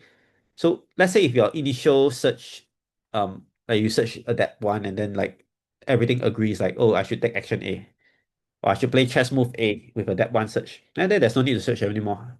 But if let's say with that one search, like, okay, I should choose action A, action B, action C, action D, how we then run a deeper search and then see what happens. So in the book they did mention something like that, that if there's a disagreement, you might run simulation, and that might be the trigger cue for simulation. So did that answer the question, Robert? Kind of. I see where you're going with this, but the problem is I'm gonna get so stuck up on the idea of sequential, right? And for here we are in a parallel, so it's hard to go into that understanding. But yeah, I see I can see where you're going with the Monte Carlo search. Yeah. Yeah, sounds good. All right, sorry, you have anything else you want answered before we move on? Not on this one. Okay, let's move on then. We only have a half an hour left. I hope to cover everything today, so let's continue. So that's more or less it for breakthrough 3. Breakthrough 4 is even mind-blowing, all right? It's beyond your mind, all right? It's about other minds. And this is called mentalizing. So mentalizing is the applying what you view yourself to other people. So you can not only model your own self, you model other people's behavior. You can even model your own behavior in the future. So this, for example, is called theory of mind. This is a Sally Ann test. So if we zoom in a bit, we have Sally over here. Sally has a basket and Anne has a box. Sally has a marble. Sally puts the marble in her basket. Sally goes out for a walk. Anne takes the marble out of the basket and puts it into the box. When Sally returns home from her walk, will she look for the marble in the basket or in the box? Anyone can answer? So Sally put the marble in the basket and went out. Then Anne shifts the marble from the basket to the box when she left without looking, without her knowing. When Sally came back, when Sally comes back, where will Sally look for? Any answer? Basket. Basket. basket. All right. So this is the correct. This is the theory of mind test, because although the marble has shifted from the basket to the box, Sally doesn't know it. So in Sally's mind, her own self model, she still thinks that the marble is still in the basket. And so if you have a theory of mind, you can simulate other people's mind. So like a third party observer, you see this happening, you can simulate, okay, Sally would most likely look in the basket because she thinks that the marble is still in the basket. So this theory of mind tests, they have done on ChatGPT. Initial versions don't do that well. Afterwards, like GPT-4 onwards, some evidence of theory of minds. You can read the paper called Sparks of Intelligence, I believe. Yep. That did some tests on this on GPT-4. But I still, large language models are still like fake cognition, I believe. Like it might seem to have theory of mind, but only if you train it on some examples on theory of mind, then it tries to replicate those examples. But if you really talk about model your mind, model other minds, I highly doubt large language model does any of that. Yeah. So what does it do? All right. What does modeling other minds mean? Okay. It means that you are able to simulate other people's behavior. You can also learn from other people's behavior and try to map it to your own self model so they can mimic their actions. Like, for example, if someone is very good with stacking cups, I observe someone stacking cups. Oh, I know how to roughly know how to stack cups, like based on their actions. Or if you see someone that is not a human do something like a robot, or maybe you see a bird opening a opening a nut with the, okay, do birds open nuts, or squirrel open nuts with the teeth? Then you try to replicate that action. Of course, you don't have the teeth that can do it, but you use a tool and do it. That is also considered imitation learning. You can imitate other people's actions, be it human or not, with your capabilities that you have yourself. So you mimic the intent, not so much the actual action. Yep. So this is also evident in monkeys. So monkeys can mimic researchers' way of doing stuff. Like, for example, to open the box, maybe they use a hammer and smash the box. The monkeys can replicate that. But one thing monkeys can do is that they don't replicate everything as well. So if, let's say, the researcher can do some dance or do some useless actions and then eventually take the hammer and smash the box, the monkeys can just go straight to smashing the box. They will ignore the rest. Yeah. So I mean, I can't say the same for humans. Humans can actually mimic the whole thing. So I think they did some studies on toddlers and monkeys. Yeah. So quite interesting. Like we can do imitation and we can learn not just the real behavior of what you see, but you can learn the essence of what you need. All right. So all this can be done with the ability to simulate other minds. And if you just look at everything here, this is what we covered in breakthrough number 3 with your prefrontal cortex trying to predict what your cortex would do. Okay, actually, it's more than just the cortex. It's like the earlier part of the brain, the basal ganglia, amygdala, hippocampus. So you try to predict stuff, you try to explain that, then you can get world models, you can get self models. So the sensory cortex is your world model, and your agranular prefrontal cortex is your self model. So you're able to model intent. So given a certain goal, what actions should I take? You're able to do goal-based learning in the mammalian brain itself. So thinking fast and slow, all this is the mammalian brain. So right now we have something even bigger. We have something that can do uh mind mind prediction. So mind prediction is beyond just yourself. It's using the same method that you did before you try to predict other people's minds. So this is, I think, the granular prefrontal cortex to try to model other people's minds. I can't remember what these words are, but yeah, they basically are like the equivalent of a sensory cortex, maybe the world model for other people. So in a primate brain, you can model not just yourself, but other people as well. So again, same architecture, still the same neocortex, but used on different input output sensors. If your input and output is other people's actions, then and you get the theory of mind prediction for other people. Yeah. So mentalizing enables you to model your own mind, and in so doing, you can also model other minds and infer their intent and knowledge. That's theory of mind. You can project your mind into another mind to simulate their motor skills, and that's imitation learning. You can project your mind to your own future and anticipate your future mind states. And that's like predicting yourself in the future.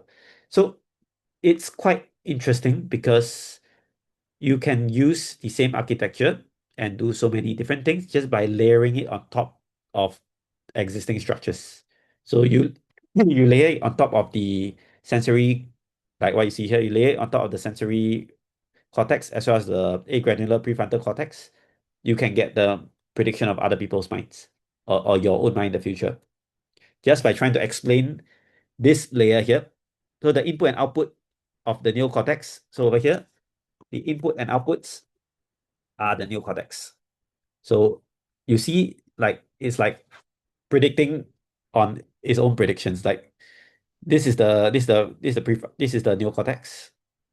And if I make my neocortex try to predict another slice of the neocortex, I get a meta neocortex. I get a higher level neocortex that can do more advanced things. And that's just impressive. Like who knows how many layers you can stack. Like if you can stack more layers, maybe you can do higher level predictions. Yeah, questions? Because I think that's all that I want to cover for this. This is really just a stack, an addition, yeah, of the existing layer we were talking about. All good? All right, let's move on to the last part. The last part is called language. So breakthrough number 5. So you'll be very, very amazed that breakthrough number 5 is language, right? Like with the advent of large language models, you would think that language is breakthrough number 1, right? With language, we get everything.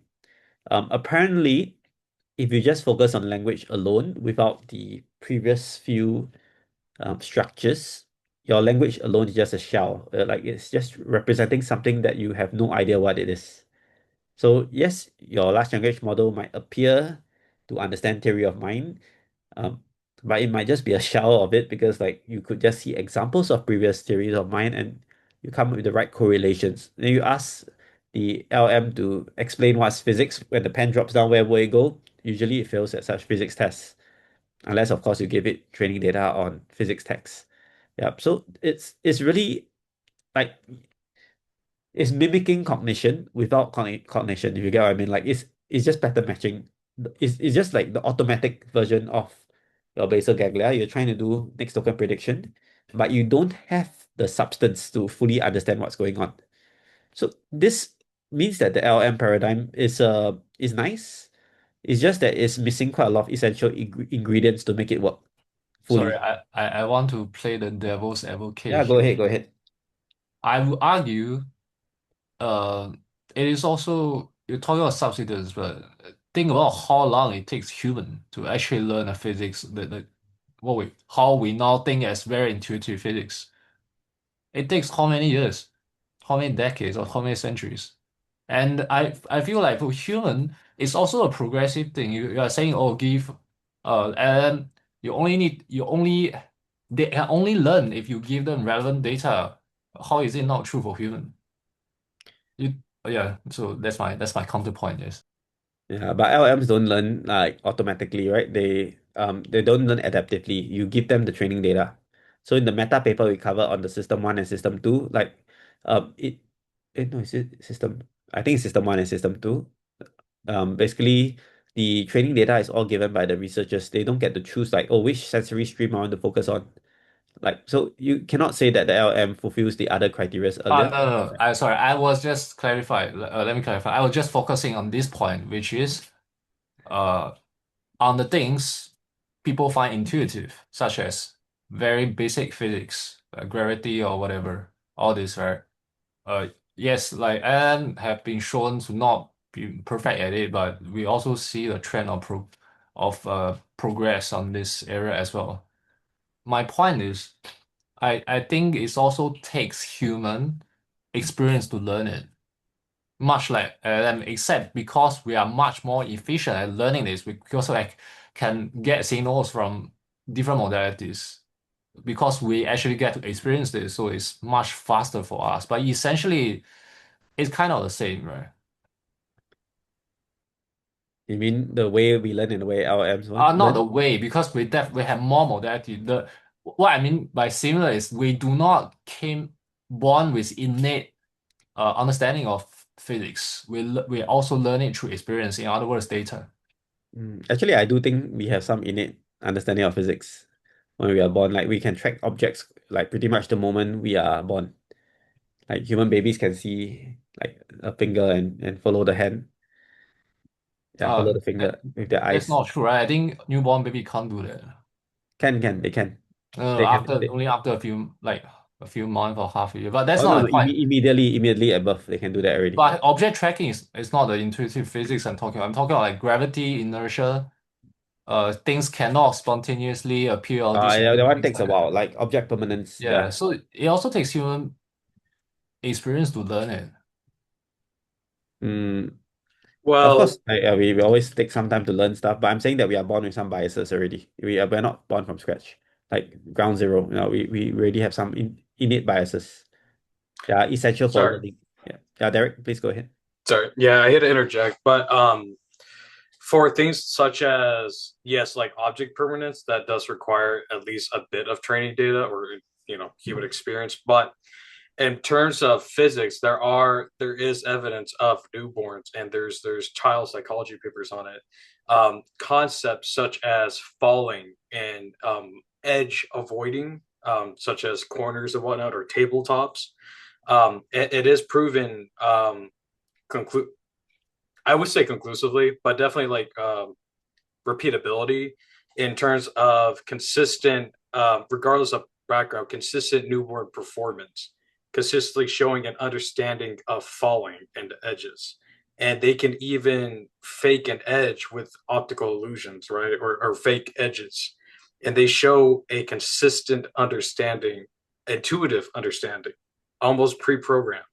They are newborn children, very new to the world, and they show consistent understanding of falling even without ever experiencing the experience before. Ever, never you wouldn't want your child to experience falling, I would imagine, but never experiencing the concept of gravity or falling and showing that intuition for it.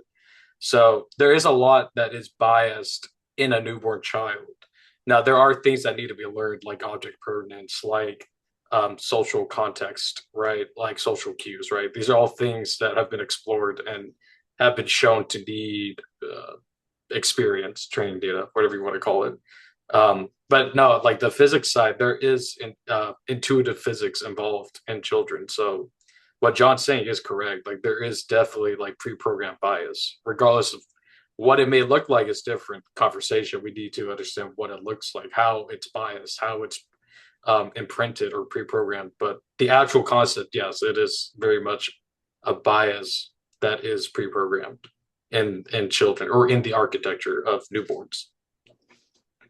Okay, I'm not arguing the bias because I also agree human born with the inductive bias that helps much more efficient learning. What I'm not very sure is it like really zero data required? That part I'm not sure. Yeah. Yeah, so I do believe we have varying needs of learning. Like for stuff that we are not born with that inbuilt bias, like for example, math, maybe you need a lot more data. But for stuff with some inbuilt bias, like for example, object tracking, then you don't need that much data because maybe you already born. Like for example, there's a fusiform area in the brain that matches to faces. It has been shown that in newborn babies track faces really well. Like and also they can also differentiate their mother's sound from their mother's voice from another random sound. So they show more interest when they hear the mother's voice, for example. So that and they can't ask the baby whether you're interested or not, right? But they just go by like whether the baby is like I think they use a sucking device. So if let's say the baby's more interested, they suck more or something. Yeah. So I can't remember the details of the experiment, but it's been shown that we have some bias to certain things, like even when you are born. And I think that's great because honestly, I've done experiments on AlphaZero with no bias at all. It takes so long to learn. Imagine you just give it a little bias to say that, hey, maybe in your first, like, for example, if you do chess, maybe you could give a bias like, oh, go by number of pieces. Maybe they could help speed up the training a lot more. Or like if you're playing tic-tac-toe, then maybe the number of connected um, shapes in a row, that could give it some bias to speed up training more. Some heuristic biases, if done correctly, give a huge advantage for learning. And I believe we learn both in an evolutionary way as well as within our lifetime as well. So evolutionary way will give us the structures needed to survive, like maybe better hand strength if you are a climber, or like better leg strength if you walk a lot. Yep. So you could evolve that over generations. Within the generation itself, you have already the biases that are given by your body structure, and you use those biases to learn faster. Yeah. So I do believe it's both nature and nurture, and it works in all like it works based on survivability. Like if you survive, next generation, maybe you have better traits like this. Yeah. So okay, let's skip all this whole part on nature, nurture, bias, and all this. I think what Jerry said about language models having some way of learning might be correct. Like you can learn pattern recognition, definitely. But what my main point is for this is that language is not the starting state. We shouldn't use it as the starting state like what LLMs do. But language is actually used to represent a more intricate kind of way of thinking, like what we've seen earlier, talking about how to model your own brain, model your own self, model other self, um, simulate the world. Then you describe all this with language. So let's take a look here. So as you can see, we are now in humans, all right? And from primates to humans, the biggest jump is language. Of course, we wouldn't know whether primates have their own language because we don't understand it. Yeah, but let's say we just assume that humans have evolved their own language that is way more complicated than the rest. The thing is, with language, I'm able to write down things and have them sent to a wider range of audiences. Like if I write a book, that book might be used for generations to come. Whereas like maybe in primates, you have to only learn from whoever's around you. Like monkey see, monkey do, right? If let's say a monkey in forest A wants to influence monkey in forest B, there's literally no way they can do it unless it's like word of mouth all the way until there. But humans, social media and stuff, well, you can spread knowledge from one end of the world to another end, from one century to another century. And that's amazing. Like this YouTube video, for example, might be used 100 years later. Yeah. So that is how we transmit knowledge beyond just the present moment and within your surroundings, right? You can learn from other people's actions. And in fact, if other people tells a story, like I can share with you a tale about me at 6 years old. I talk and talk and talk. You may not experience it, but you can imagine. Let's say, oh, I walked and then I fell down. I hurt my knee. You have not experienced my experience, but based on how I describe it, you can imagine yourself hurting your knee, maybe, and then it was a painful experience. Maybe you hurt your knee before. You can imagine how it's like in your heads. So that's why when you watch horror movies, right?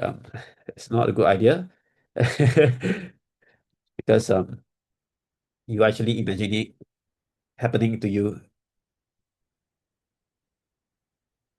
Yeah. So like when you hear a sad story, you also imagine it happening to you. At least that's how I listen to a story. And you might even cry as well because like it affects you because you are sort of when you hear the story, you are simulating in your head what's going on. And you can evoke the same kind of reactions as though you're experiencing it yourself. So another thing is news. Okay, news try to be fear mongering. They try to make like very very negative feelings.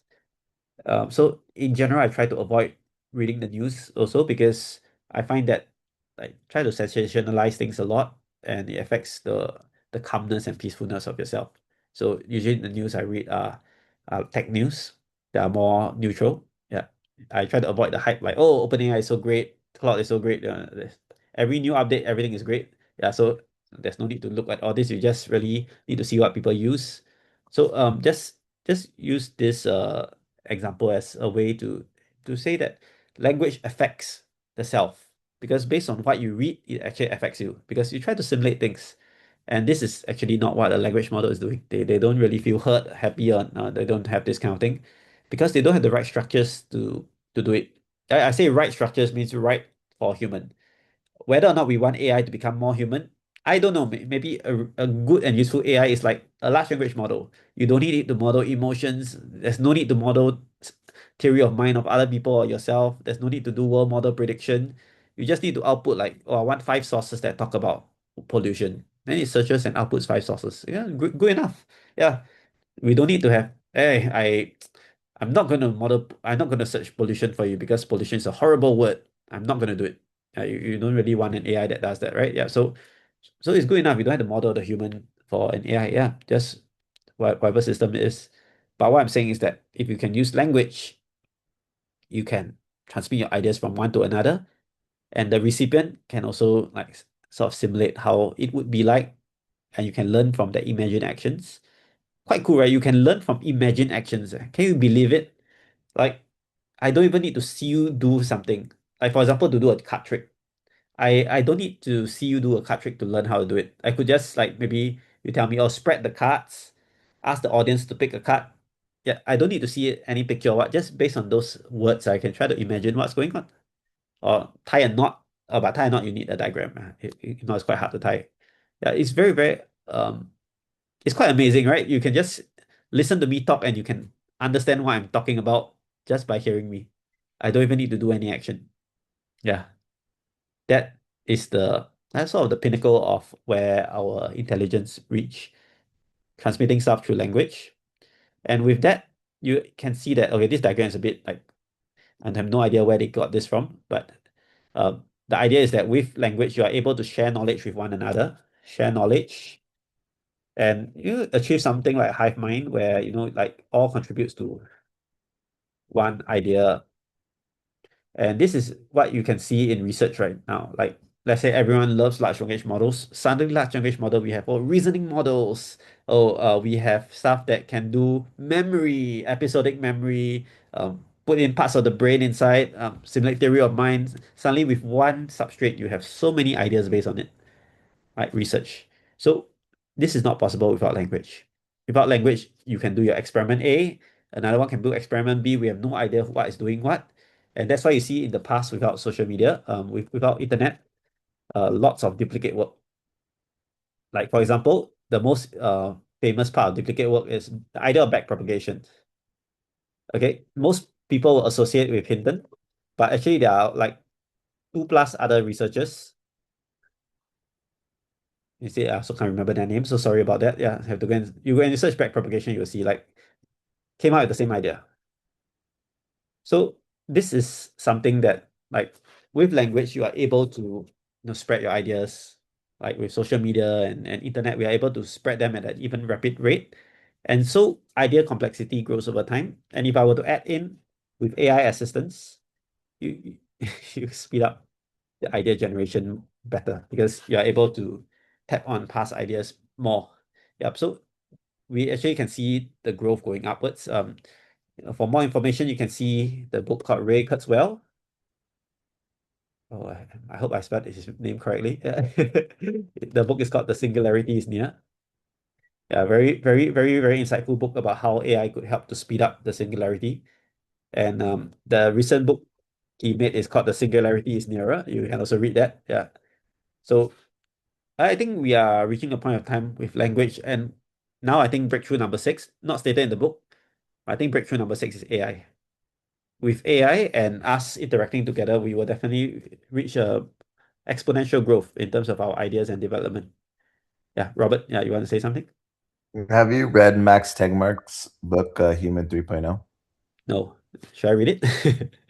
Yeah, I think so. I mean, I think though, yeah, for this, yeah, you would like it. Can you give a summary of like what the book is about? Well, it's basically transhumanism, right? Oh, At the idea of like the AI and the human merging, and what it looks like, or not from a singularity, but I mean from a I guess you could say like a futuristic point of view, but also more along the lines of how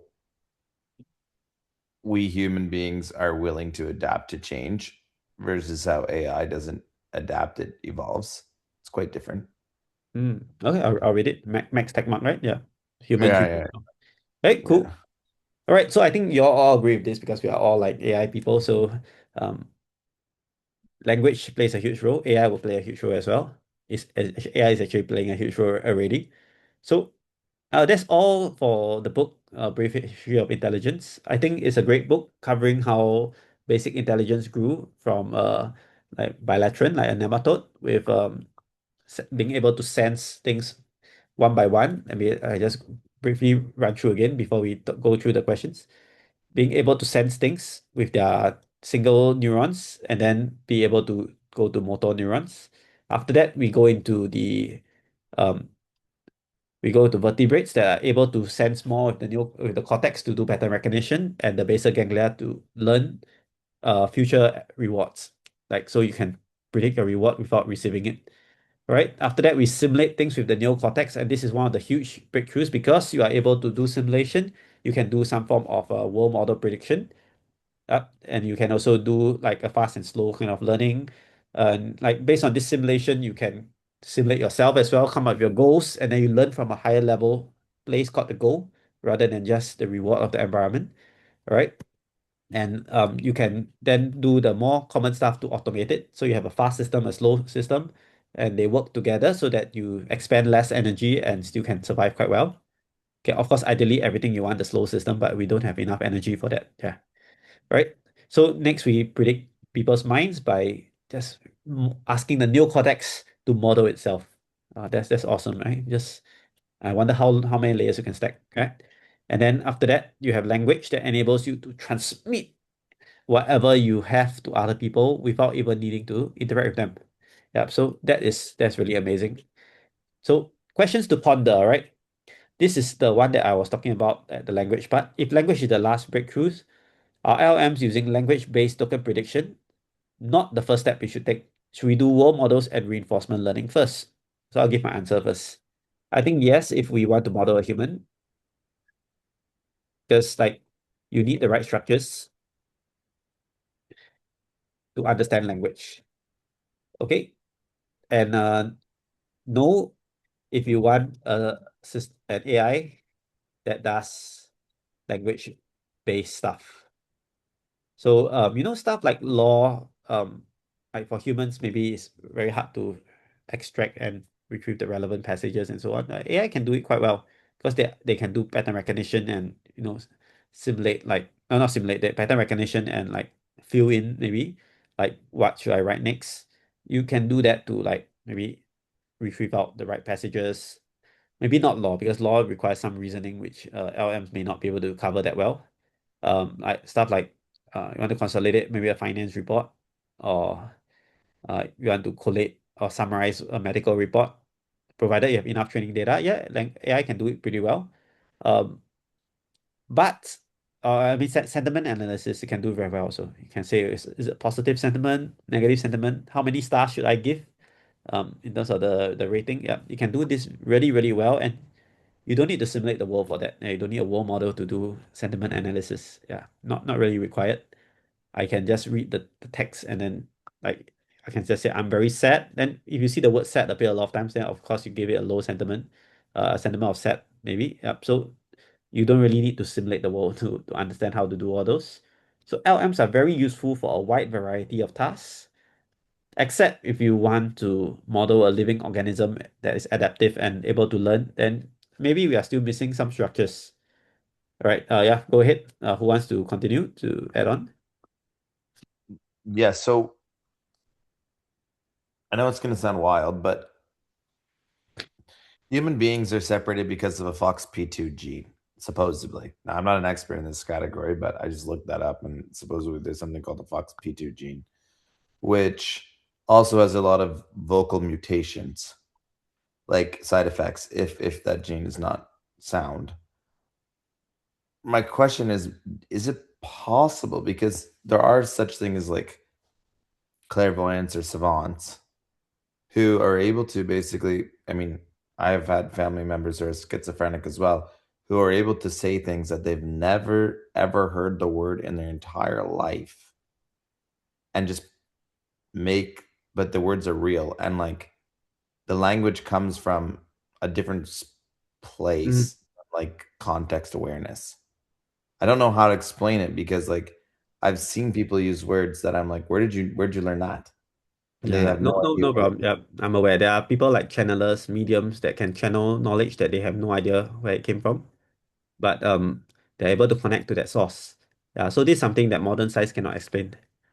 And I believe that humans are connected in a consciousness view, that through consciousness we are able to influence the things in the world as well.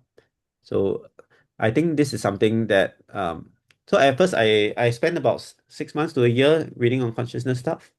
And then I thought, yes, it's going to be very important in AI. After a while, I realized something. The boundary between the material self and the conscious self is not really too much of a boundary in AI. In AI, you can model consciousness by just doing information transfer between individuals or as a group collective like Akashic records and so on. You can model that quite easily with a database. So I start to feel like there's no need to model human processes in terms of this AI because like all this like from another source and stuff easily done in AI. Yeah, easily done with a Maybe, database. Yeah. but do you think though that maybe we are also interacting with vectors at the core, geographical shapes, and we just don't see them? Like some people say they see things. Like there's a show, I think I can't remember what it was. It was a TV show, and it was on this kid who saw the numbers. I can't remember what the maybe it's called Or Numbers. see numbers as shapes, right? Then you add numbers, it's like you're traversing the geography and yeah, Yeah, and I it's saw like that documentary. Very fascinating. He can do multiplication, addition to perfect precision, and in his so mind, it's maybe all about we combining do see it. shapes. Maybe we do see. Maybe we all are all interacting in that same world, but we have this gene that allows us to transfer that into sound, I guess. But basically, what I guess I'm trying to say is more along the lines of like, I think maybe we're very similar on that aspect of words. Words are just an abstraction of the geometrical shapes or the numbers. Yeah, I believe the brain structures are there to perceive stuff that can go beyond the senses. Like you can perceive stuff that are beyond the five senses with the same brain architecture as well. Yeah, it's just that we are not really trained in doing it. Yeah, but people, you So can is train language yourself. designed out of survival, or is it designed because it was always there? Which one? The senses? Language was language designed out of survival, the need to survive as a group, or was I it think something that language was was always designed to share knowledge between people. so for survival because you have better chance of survival? Yeah, because we are a group species. If you just put a single human alone on an island, very little chance to survive. But as a group, much higher chance. It's very interesting because dolphins also communicate, and but we don't hear their voices, but they're also the very similar pod creatures. Everything very very similar to humans in that same Yeah. aspect, You but know, we in don't fact, understand if language. humans can connect to a consciousness field, maybe other animals can as well. Yeah, so like maybe you don't need to do that much simulation and prediction if you could like sense danger in someone else's mind and then react accordingly. I'm not sure whether animals can do that, but I suspect some can. Like you can see like maybe some animals suddenly start to run away, even not even sensing anything. I don't know. This is beyond science. It's very hard for me to comment on it. Yeah, but No, I do. Yeah. I don't think it's that far off. I would from science base. I would say what we're describing is essentially a type of organic distributed node or computation. It's distributed nodes. So these organisms, as they evolve over time, if social intercommunication becomes one of their survival aspects that they specialize in, and they get good at it, and increases their survival chances, the ability to work as a group and intercommunicate as a group does allow for an offloading of communication, or sorry, an offloading of internal processing. You don't have to constantly simulate everything because you are able to go off of the actions of others, or the, I guess actions to be best in this case because language does come later. But if you're able to see how somebody else is reacting to something, you don't have to do a bunch of internal processing, a bunch of inference. Oh, what are they seeing? What are they trying to get away from? Why are they reacting? You know what I mean? You can very easily do a theory of mind just based off of external factors and actions. And like you said, that kind of field of consciousness, I think that kind of external consciousness field that emerges is an emergent kind of field or kind of behavior that occurs once you get intelligent enough intersocial play, intersocial interaction. Once it gets to a certain level of interconnection and communication, almost, I think that field consciousness emerges naturally over time. Yeah. I mean, maybe the field consciousness has always been there. It's just that it's hard to tap into it if you are not mature enough. Yeah. I mean, it could be very well, like the quantum nature of the world. Everything is actually connected in this quantum nature. It's just very hard to do pattern matching to connect like an object at location A to another object at location B that they are connected. It's very, very hard. Like Einstein called it spooky action at the distance, right? Because very hard to explain, very hard to sense with our senses. Because How do yeah, how do you get that back into the concept? Okay. So for me, I have to ground everything back into principles, right? So if you talk about this real world existing outside, like this external energy, whatever, force field or anything you want to call it, right? Like the thing in Star Wars, the force maybe with you, but whatever. Let's just say it's not a graph. It's more of like a pressure, like almost like a gravity. Like it doesn't it has to like almost like it naturally compresses until it finds, like, I don't know how to explain it in like computer language, but it wouldn't be, I don't think this sounds anything like a graph. Like it doesn't sound anything like a graph so far what we're talking about. So So we say what knowledge I graph, what I nothing. yeah, what I am talking about is it's an emergent behavior, it's an emergent property of the distributed nodes, in this case, the social organisms, form a distributed network of interconnected, intersocializing creatures. So it's not like a physical, yeah, I mean, a physical graph. It's not a physical Yeah, entity but that how do you you can. ground it back to computer science? Like, how do you ground that back to something that's tangible for us to understand? Because hot pie in the sky is great, but like, I need to be able to take this and learn and research about it so I can understand how this external force works. Like, I know this is not a graph. I know how a graph works, right? I know how a database works. I know how like tables work. I know how matrices work. I know how all of these different, Merkle trees work, everything. Like this is nothing like what I can't envision how this would even I look mean, like. the only Maybe you way, can look yeah, into QFT. I think that's very similar to what that theory is describing. Quantum field yeah, theory. It's yeah. not maybe It's- not computer science. You're probably, Like, yeah, it's not computer science. okay, maybe I bring everyone back because we are talking about something that is quite advanced and something that we really don't have any answer to right now. So, are you okay if we postpone this discussion to next time when maybe we talk about consciousness? Yep. So, Sorry, I still have two comments to add on the first question. oh yeah, Quick go one. ahead, Jerry. So I agree that the language breakthrough maybe is like the later phase in the entire evolution, but if you want to take the same route, then probably you also need no less than same amount of time to get there. So I think it makes sense to take some shortcut. You get what I mean? You Yeah, don't want to definitely. Yeah. take years and years. That's the first comment. Second is, I think it's related to your so I think you have this understanding that LM is restricted by uh language, right? The training data, yes. No, language, not just training data. Like it can't go beyond language, so it's stayed at the superficial meaning of language. But I would like to point you to there's a line of word that I'm aware.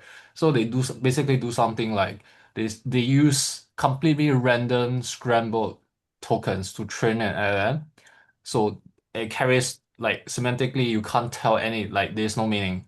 But because how they come up with this random token is they map the existing language to random token through some kind of mapping. I forgot Mhm. how they map it, but what is very surprising is after this model is trained on all these random token and it still can perform tasks almost as good as a normal LM. So Yeah. this implies that it doesn't just understand the superficial meaning of the token itself, of the words No, itself. it still understands the meaning of a token. It's just that the tokens are different.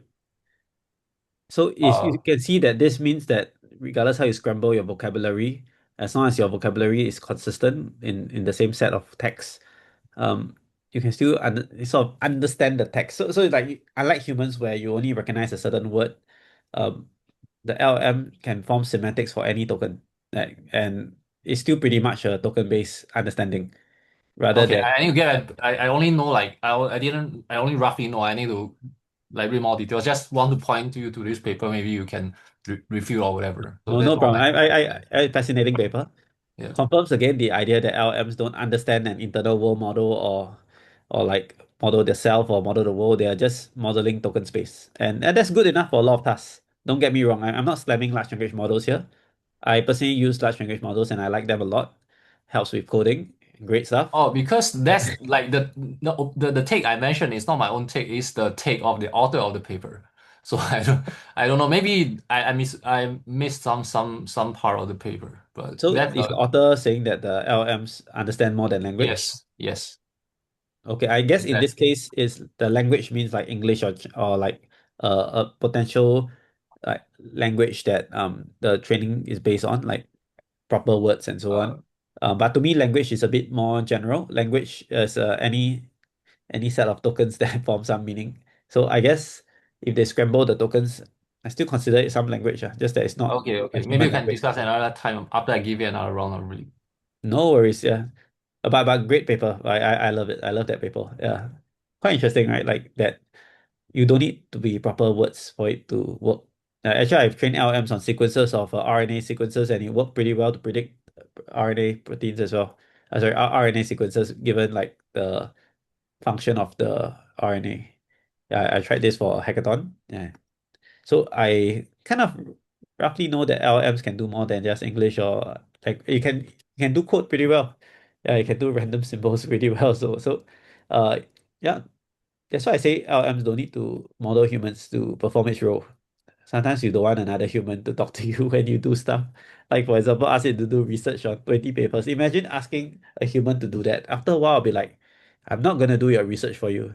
Yeah, but LLMs will just do it for you. Yeah, so great stuff. LLMs are great stuff. Yeah, for those. Okay, let's go on to the next question. What is the intersection between goal-directed learning and reward-based learning? So how can goals become rewards? How can rewards become goals? So again, this goes back to self-model and world model. So in the self model, you model your own goals, your own inner state. So like you want water, you can that be your goal. Your world model, maybe you can model like external states. So like maybe for example, rewards could be an external state because like actually rewards are tied to it's also to tied to external cues influenced by internal states because your affective states will kind of determine how much reward you give to food. Maybe if you are full, your reward is very low. So reward-based learning right now, I'm gonna X out, I'm gonna cross out internal states because most AI models that use reinforcement learning has no internal state at all. Okay, we always assume that the environment is the internal state as well. Yep, nope, different. All right. So like for example, we always assume a mouse wants the food in a neuroscience or reinforcement learning experiment. So here we are just going to stick to rewards being just external cues. And yeah, in external cues, what we do is we basically model what the environment has. While in goal-directed learning, we kind of say, I want to get something. I want to get water. Then I then look around the environment and then proceed over there. So you can see that the internal state-based method, which is the goal-based method, is more general because you can change your approach based on your internal state. Your intent can change, and you can change your actions based on what's available in the environment. So, for example, I say I want food. You can then prioritize looking for food in the environment. Whereas if you model everything as rewards, can you imagine you need to have rewards for food? You need to have rewards for water, have rewards for shelter, maybe. So complicated. Like, and some of these rewards that we normally model in RL rewards are scalar. It's like a scalar means a number.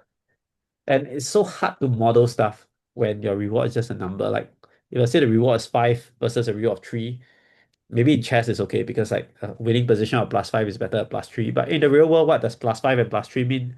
Is it +5 in terms of satisfying my hunger? Or is it +5 in terms of satisfying my body well-being?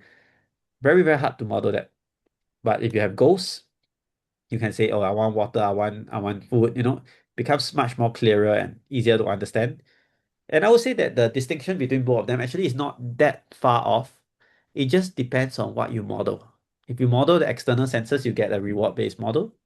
If you model yourself, you get the goal-based model. Essentially, your goal-based model will be used as a higher level signaling to to to go over the world model to get your items. Like, so the reward-based model is a subset of the world model, in my opinion, because by modeling the world, you can also model your rewards. Yeah. So that is, to me, I think the goal is first, and the world model is below. And ideally, you shouldn't even need the rewards if you can model everything as your goals. But if you cannot model your goals, essentially you cannot model the language for your goals or the vector space for your goals, then, like for example, moving your arm, very hard to say in words, uh, then maybe it's best done by rewards. Yeah. So um, I would say it really just depends on the scale and like what you're modeling, scale of what you're modeling. And yeah, your rewards can become goals and goals become rewards. I guess if you are modeling the external world or modeling your internal world, it depends on what you model. Uh, my personal opinion is that goal-directed learning first, and then if really cannot, then reward-based learning. Yeah, that has always been my stance. Yeah. Okay, comments? Anything? You haven't talked about how you model your goal or intent. Oh, yeah. So it really based on, like, I believe it's a vector space that you learn. Maybe you can pattern match the vector space to say that, I think maybe the goals are related to body states.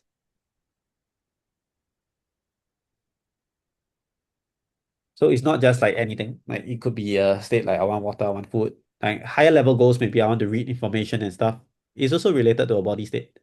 Like somewhere in your body is telling you that I have a desire for this, and then that's your goal. So like I believe highly believe that the way we construct our goals are based on our internal senses. If this Yeah. is true, then goal can be modeled as a part of environment.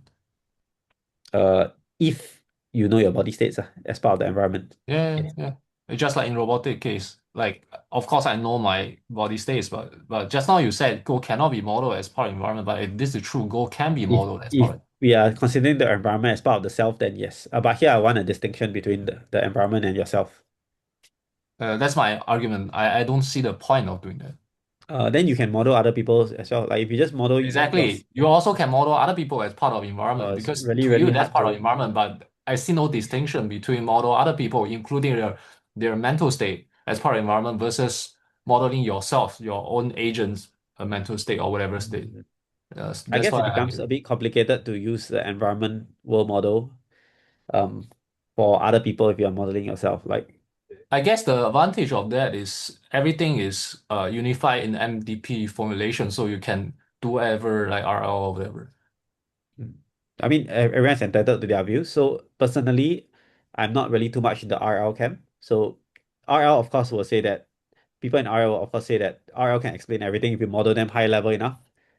But I'm saying that maybe it's better to do separate modeling, and you don't over conflate the model.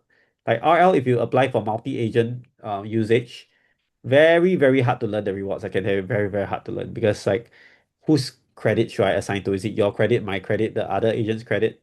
Very difficult. But if you model like agents as themselves and then objectively evaluate the output of each agent, much easier to model and do the output, model and improve the agent. Yeah. Derek, yeah, go ahead. I did want to add on to John's point that he's trying to make about modeling everything as kind of just part of the external environment. That's just one kind of model, like RL training paradigm. Um, and I think the main point goes back to cost efficiency. I think everything about neuroscience and the human mind and the mammalian mind in general, it all ties back to the evolutionary goal of cost efficiency, right? Because everything costs energy. So yes, I think you can model every because we do it with LLMs too. I mean, we just have them train on everything as an external environment, and then we just give them so much training data that they're just able to build hierarchies of latent uh, representations and abstractions. It's like yes, computationally you can brute force the approach, but I think the point of a theory of mind is to allow for a kind of offloading of computation so that instead of trying to simulate everything all at once as one single world model, you kind of build a hierarchy of abstractions and layers of um, layers of representation, abstractions, right? So you can have lower layers do more simple representations, such as maybe motor control or pattern recognition. And as you build up your layers of abstraction and representation, they can become more nuanced or more abstract, such as social theory, theory of mind, um, uh, what else, like population simulation, right, where you start to abstract it to groups of people and categorize things, right, or categorize different groups of people based on their interests, based on their preferences or political opinions, right, like these very complicated um, simulations are much easier to run and much easier to run in parallel when you do layers of abstraction, as opposed to running everything all at once with one single model that's modeling everything all at the same time and externalizing all of the representations. Right. I think that's much more computationally extensive and intensive, as opposed to having multiple layers of abstraction like theory of mind and simulating foreign entities or whatnot. Okay, I guess then the question is not the question, but like we need to see like how exactly the actual learning take advantage of this type of formulation. Yes, It's yeah, I agree. I think it's all exploration. If it comes down to it, at the end of the day, it's all about exploration I can and do game. exploration in both sides. You can do in goal directed or reward-based learning. I would say it's more about like what you represent, what you're modeling that Well, differentiates them. you have to start off though at nothing. You can't start off with bias. Remember, on anything you're doing, if you You put can start off bias, with bias. You just learn the bias state of representation, which might be better. Like you can learn faster. yeah, but if you use bias, then you could just model off to anything. It's not. It doesn't solve the problem. Everything has bias. So, you can't say I have no bias. Like by saying a bias, you can be biased to a fairness, like just so I would say that bias or How not are doesn't both really matter. related to body states? I'll challenge you on that any day of the week. I don't believe that. I don't think that you can use bias as a starting ground to attach goals and rewards Oh, or definitely we can use as a bias because you need a bias to your bodily needs. Your goals are based on whether you're hungry, thirsty, and stuff. It's a form of bias. You don't just do any goal. Your goal are really related. They're really related to what you need in your body state. but okay, I guess I hear you, but I don't understand how that applies to like that's just kind of almost in a way it's like a level of coordination that is again then that would become the driving force, the coordination layer, not Yeah. the actual rewards or goals. Wait, I think just now the discussion on human versus LM is a good example, right? Because human has that bias, so we can learn more efficiently. And even like in cases like Yeah. paper allegedly have shown, like you don't even need any data to know certain intuitive physics. So I think that's one example.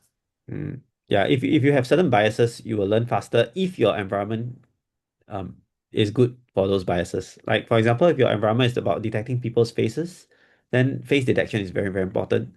If your environment is about detecting leaf patterns, then leaf detection is very important. Like for us, we are horrible at detecting leaf patterns or trunk patterns and bird skin patterns. Like, we don't really use that in our lives.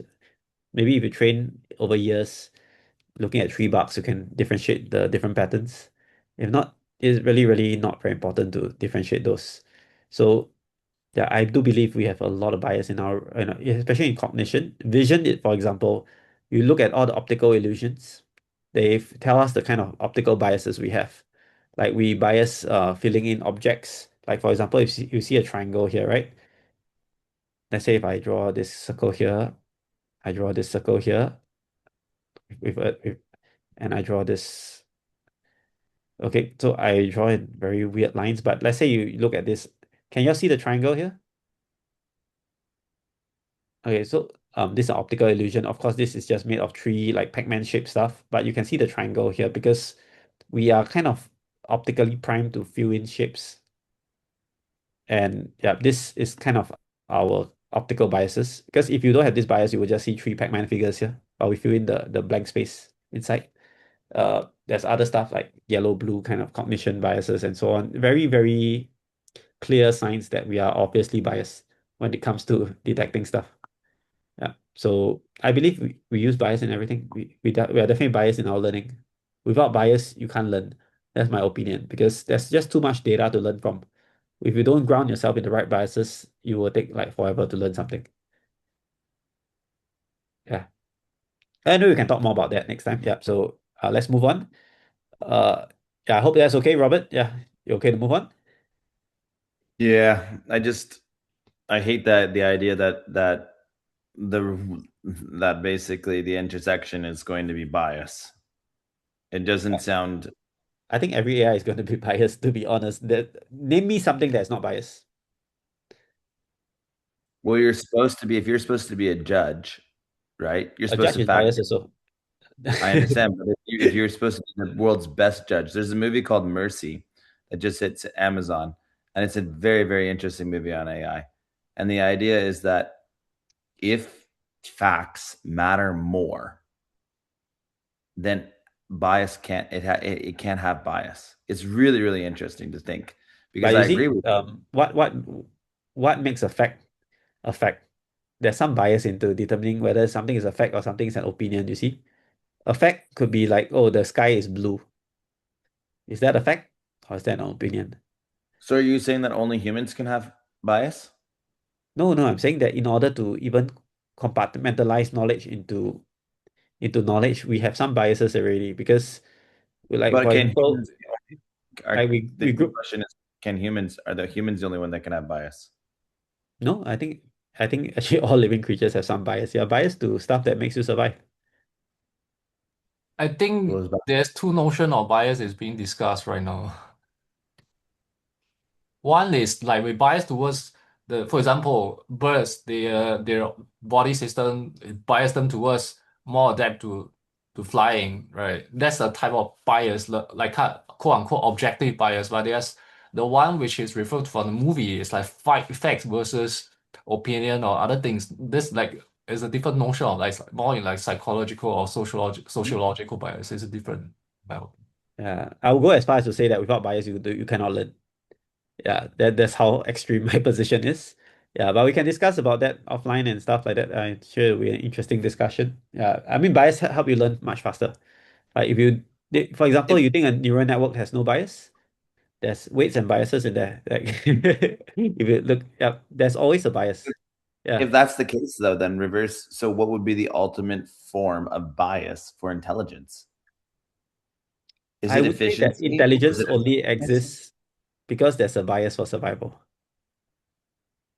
Well, I don't buy that because there's no way. Sometimes, why is it that so many people believe they're smart? It's called the Dunning-Kruger effect, right? Why is it so many people believe that they're smart and then but they're actually dumb, So I thought the right? So Dunning-Kruger is the mouth moving and the voice effect.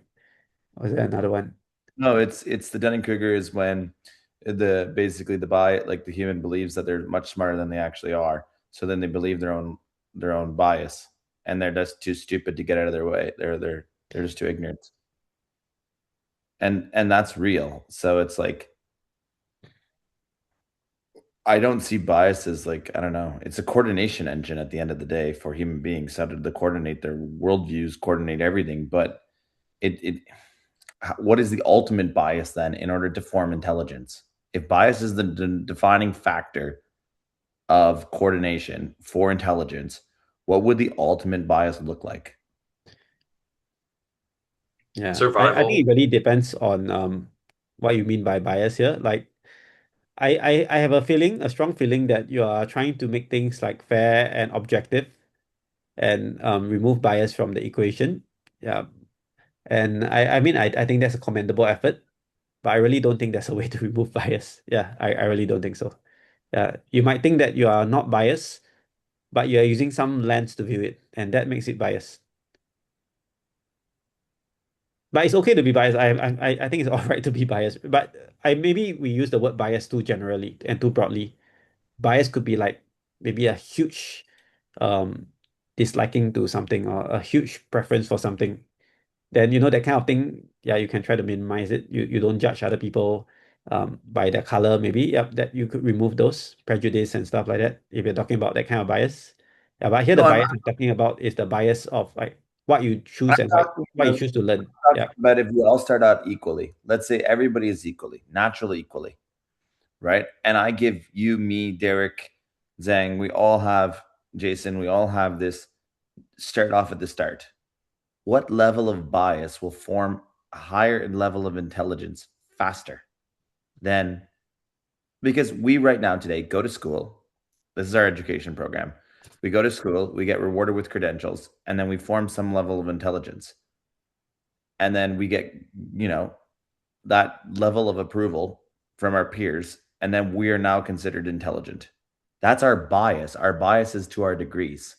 But that doesn't actually associate intelligence, because if intelligence comes from being able to factor in goals as rewards, the more rewards you can achieve, the more goals you can achieve, or vice versa. It's just a coordination engine. I agree. I actually agree with your opinion on this. So I think it really end of the day depends on how you define intelligence, right? Like the way I think we implicitly how we define it is actually the performance on the task we care about. So if you can do better on the task we care about, you are more intelligent. So to answer your question, I think what bias is towards the ultimate one that towards intelligence is the one that bias towards the task we care about. So we still need bias to learn, right? In other words. Yeah, for example, in the education system, we learn things that's more relevant to the task, to the task you want to do in the future. Then that's the bias you need, right? Yeah. So But I I think think bias can come in a few forms. One is attention to choose what you want, and the other is inbuilt structures that help you sense what you want. Like for example, a nematode is biased towards copper because it has sensors that can detect copper. It doesn't detect other stuff like I don't know ammonia or something. So you can say that its learning has already been biased to certain stimuli. But Yep. is bias chemicals? Yeah. Your Because your your structures that you use to detect your senses affect how you learn. so maybe bias is just all chemicals. Because I mean, if I get really excited over a topic, I'm going to show more attention towards that topic. Yeah, definitely. Yeah. So what I'm saying about bias is like let's say the world is a matrix, it's all ones and zeros. But if you want to learn from these ones and zeros, it's just too much information. But in this, you can maybe apply a lens of color and then you get red.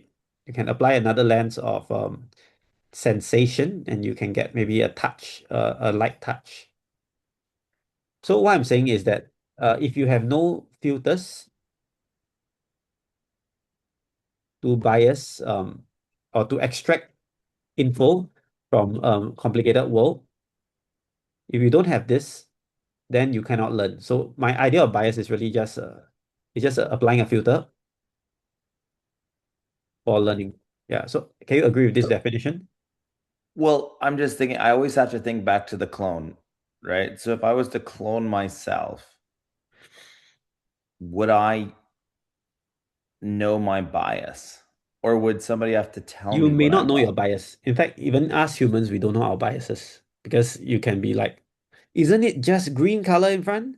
Why are you saying it's brown? That kind of thing. So But how will an yeah, LLM, how will an AI ever clone you, John, if it doesn't know your bias? LLMs will definitely not be able to clone me. Yeah, because it's only language. Okay, I don't know if this way of framing it helps, but Robert, I recall like you talk about entropy, right? Yes. So we can think of like the ideal world where there's no bias at all, then everything is homogeneous, right? Then that's like a very extremely high entropy state. Whereas when you have bias, uh, you are biased towards something, so it's not no longer homogeneous. It become lower and lower entropy. But we have different states, many different states for low entropy states. And some low entropy states are useful for our tasks. Then in that case, that particular low entropy states that's useful for our task is the bias we want for that task. I'm not sure if it's making sense. Because you can't do it. yes. Yeah, you can't do anything if you are completely homogeneous which is the high entropy case. So you can't do anything.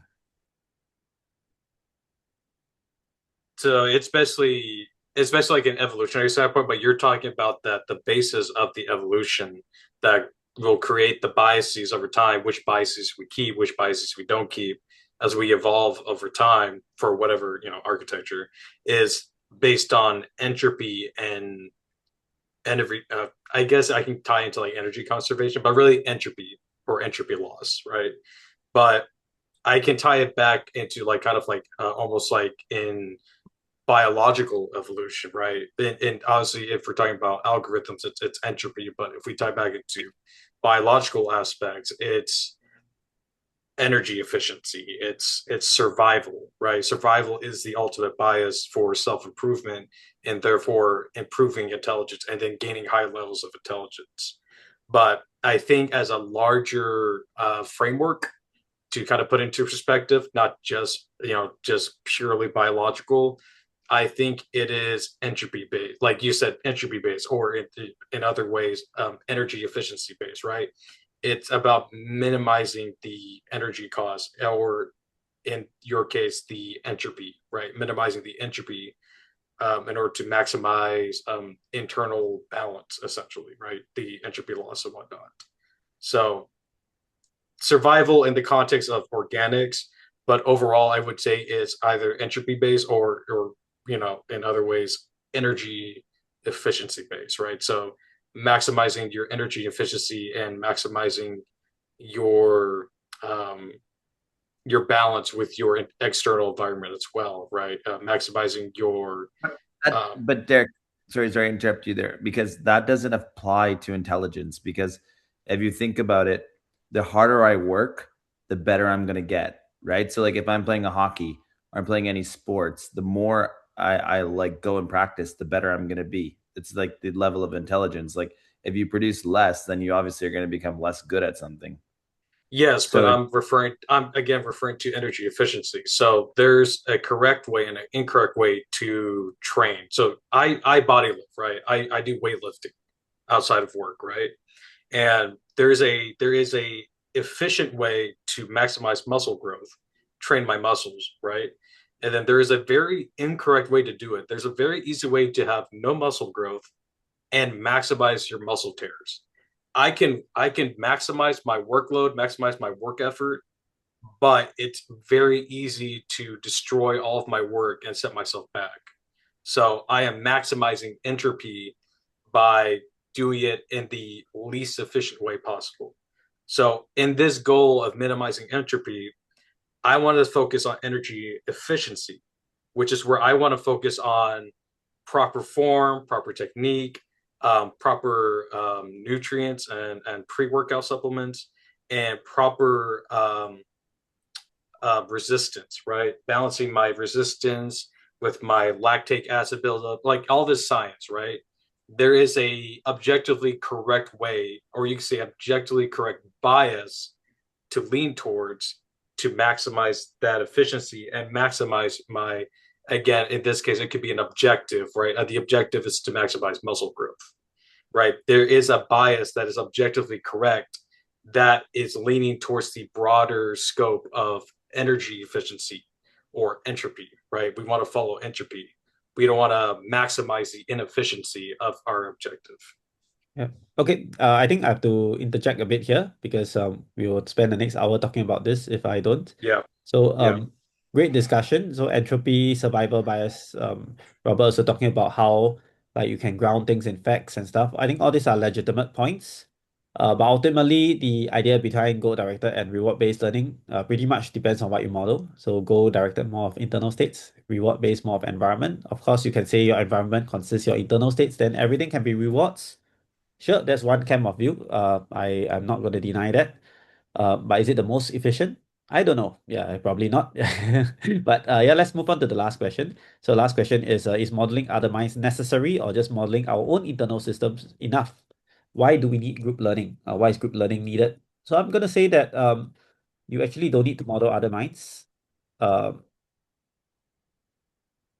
if you are living alone, right? Because of course you just need to model yourself, like your actions and stuff. But if you have people around you, or in fact, like other living organisms around you, then the environment will be affected by the rest. So modeling them is better. Okay, so this is what Jerry was talking about, whether you can make your environment like just the sum of everyone's actions and then you model the environment. Then you can take the example of a stock market. Like everyone's buying and selling. Can you model it just by trends of the past? A lot of people will say yes, but actually, the stock market is a lot based on animal feelings, based on who like the highest stock owners' actions. So, for example, if Elon Musk one day decides to sell maybe his Tesla stock or something like, then it will drop. That kind of. So you can model future trends by using the past trends, but it's never going to be accurate if you don't know the big actors and you don't know. I'm just saying things out of my mouth because I don't do stock trading. Yeah, so I'm not familiar with this, but I'm just saying that stuff like this is based on a collective. And if you just model like trends alone, just by the environment itself, you're not going to get much information. But the moment like you're able to model stuff of the people around you, then you can actually get a better information about what to do. Because like for example, if I want a ping pong ball and I know like Sally Sally would trade a ping pong ball for a marble, I can just buy the marble and trade the ping pong ball from Sally. That stuff like that. Rather than just say that, okay, want a ping pong ball, I take the action, walk to the store now. Then I go to the store and I take the action, buy ping pong ball or something. Yeah, so it's a bit hard to model that because maybe what if the ping pong ball is sold out? Then how are you going to model the next action like that? That's like, oh, wait until the item replenish. But if you can model other people's minds, you can do way more things than just doing model free learning or like just reactive instinctual responses. So one other good way of saying this is like, for example, the game poker. In poker, you don't know other people's cards, but then if you know that person always folds when he doesn't have a good card and always bets very high when he has a good card, it's very, very predictable. You can model that person's mind. Then very easy, if the person bets high, you're gonna fold. Yeah, so that is an example of how modeling other minds can actually give you an advantage. Yeah.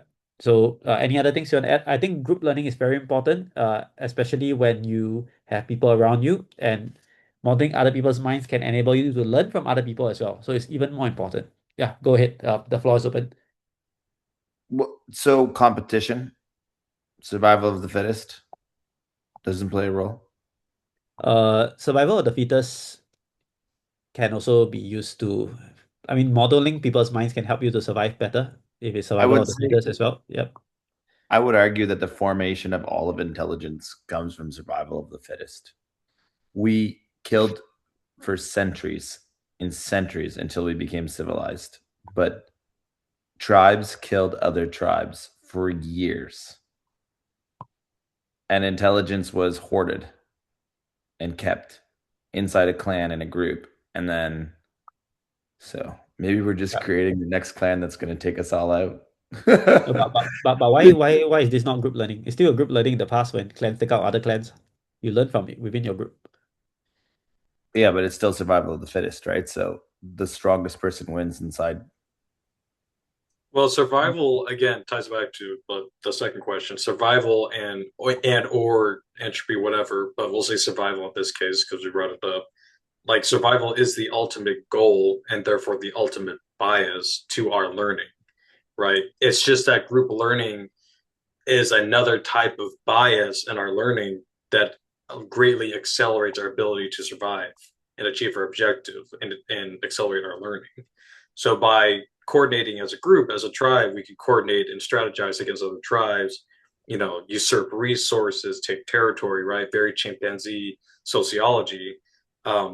But even under the ultimate paradigm survival, group learning is what allows for that next step of learning, of coordination, and civilization building, right? It's a very core aspect of what makes us so intelligent, that ability to retain over time through socialization. There, can you map that to like video games for me? It's when you join a clan in like Halo or something, and as you get better at coordinating as a team and in like competitive matches against other teams, like through online play, over time you get better at that communication between each other, and you're able to learn more quickly about different strategies and different like mix-ups you can use on the opponent team with like plasma grenade combos and like ammo reload optimization, stuff like that. If that makes more sense. Oh yeah. Okay, cool beans. Yeah, okay. So I think we all agree that modeling other minds are important for a group-based world, and as a world that consists of more than one living organism, if you can model other minds, you can give yourself an advantage. Like I think Robert, you say about the clan fighting another clan. If you could model the other clan's behavior, you could survive better. Yeah. So that doesn't go against this example here. So group learning in a more modern lens is a bit less cutthroat. You won't die if you don't do group learning that much. You basically just don't learn things faster. Like for example, if someone else already has done some work on large language models, you don't need to start from scratch. You can just use that work and build on it. So that is possible right now because we can take language and use code and build on each other. Yeah, you don't necessarily want to start from the At, beginning again for everything. So yeah, we learn faster now with all this. at what point though? At what point though does it become entropy? Because if you're like 10 people in a group, we can learn a lot faster. But like Jeff Bezos has this unique thing. He says no more meetings over the size of 8 pieces of pizza because the meetings become diluted and Yeah. non-effective. Okay, let me explain why he said that. Like I can agree with him because we are a very inefficient species when it comes to communication. Like we take very long. Like now you're hearing me talk, right? So when I'm talking, you can't do anything except listen. So if we want to have too many people in a group, each sharing their opinion, we can have everyone sharing their opinion, and after 1 to 2 hours, we get nothing done. So if let's say we could communicate at light speed, I'm sure having more people would be fine. At least that's my understanding. Yeah. You agree? Because I do think if you have like a hive mind kind of concept, yeah, you can have more people, no problem. Eventually, the I group don't. consensus will be faster. But then the survival of the fittest comes in too, right? Because if you do have a massive group, those people like they call it like in the sports they call it like king's court, right? Where like you have a whole bunch of people and they all naturally find their position inside the court. Like the king, like there's like 4 layers, right? And they naturally find out who's at the top, who's in the like who's shooting for the best for the win, and then everyone just obviously keeps going around and around. But you got to match players with players. Like you can't have A players with D players because then they're gonna not learn as best. So you have to naturally find all A players to play Oh, of together. course, of course. You don't want to learn from just anyone, you see. Like if you learn from anyone, your learning process can be diluted or contaminated by others. Like if you are trying to become the best basketball player, you probably will want to group with the best. Yeah, but of course the best would probably not want to group with you because you learn things off one another. Like if let's say that there's nothing much to learn from you, they also don't want to do with you unless it's like you pay them for a coaching session and so on. So this is something that I think everyone has their own interests, and then you see whether the interests align. So if let's say everyone's interest is aligned, you can have a group like just like the group we have now to discuss about AI. Then we can all learn from one another here. But if the interests don't align, you don't have the group. So this part of forming and disbanding groups very interesting to model because common interests align, and then from this common interest, you can all progress together. So what you said makes a lot of sense. And again, you need to be able to do that only, or you can only do that only if you can model other people's minds. Like you can model like, okay, these few people are all interested as well. Let's group together. If not, how do you form Do you groups? think that there's Yeah. a point though when it becomes redundant? Like there has to be a point where we call like the tipping point, and like it happens in all things, especially in trading and so many patterns, mathematical patterns out there, where basically where you put too much force and it's now you're opposite, like you're going backwards. Mm, So I wonder if there's like a fine line, because like in math, so for an example, anything after 9, right, goes back to into itself. yeah, no worries. We can do another session on group learning. I think this is a topic that is very extensive and nice to talk about. But not Yeah, today. Yeah, yeah. This one is beyond the scope of this book. Yeah. I think actually what I would like to do because it's already quite late. I'd like to conclude now, if you don't mind. Yeah, let me just conclude the session. So today we talked about the rest of the book on a brief history of intelligence. Very, very interesting book. And this book really talks about how we can go from reflex-based learning in bilaterals to using some form of cortex to model the world and get more pattern recognition. Sorry, not model the world. Get pattern recognition beyond just single neurons, and also get reward prediction. Then we have the neocortex that can enable you to map input-output relations to do world model prediction that helps you to simulate the world better. And you also have your other one that you can model the self to simulate your own goals. And then after that, you can model other people's minds and so on. And after that, you have language to spread information to one another. And now we have AI that helps you spread knowledge even faster and learn previous knowledge even faster. So I would say that very interesting book. It enables you to see how AI is and what it will become. And right now, I think AI is more or less at this level here. Pattern recognition and reward-based learning. We have a little bit of world models here. This is world models. Very little self-modeling. So we are still more or less at the breakthrough number 3 part. We haven't reached breakthrough number 4 of theory of mind. Nope. Language-based learning, not really, because we haven't built the foundation yet, so the language doesn't come into play yet. So I think we are currently at level 3, still moving up, and I would believe the pace will be faster. Using this as a framework would really help to accelerate the AI development for building adaptive learning creatures. Of course, if you are talking about AI, about sentiment analysis, we have that already. So here we are talking about building adaptive learning creatures. So really nice book. I really thank the author for writing it. I learned quite a lot. And yeah, thanks for taking part in today's session. And yeah, see you again next time. All right. Okay. Bye, everyone.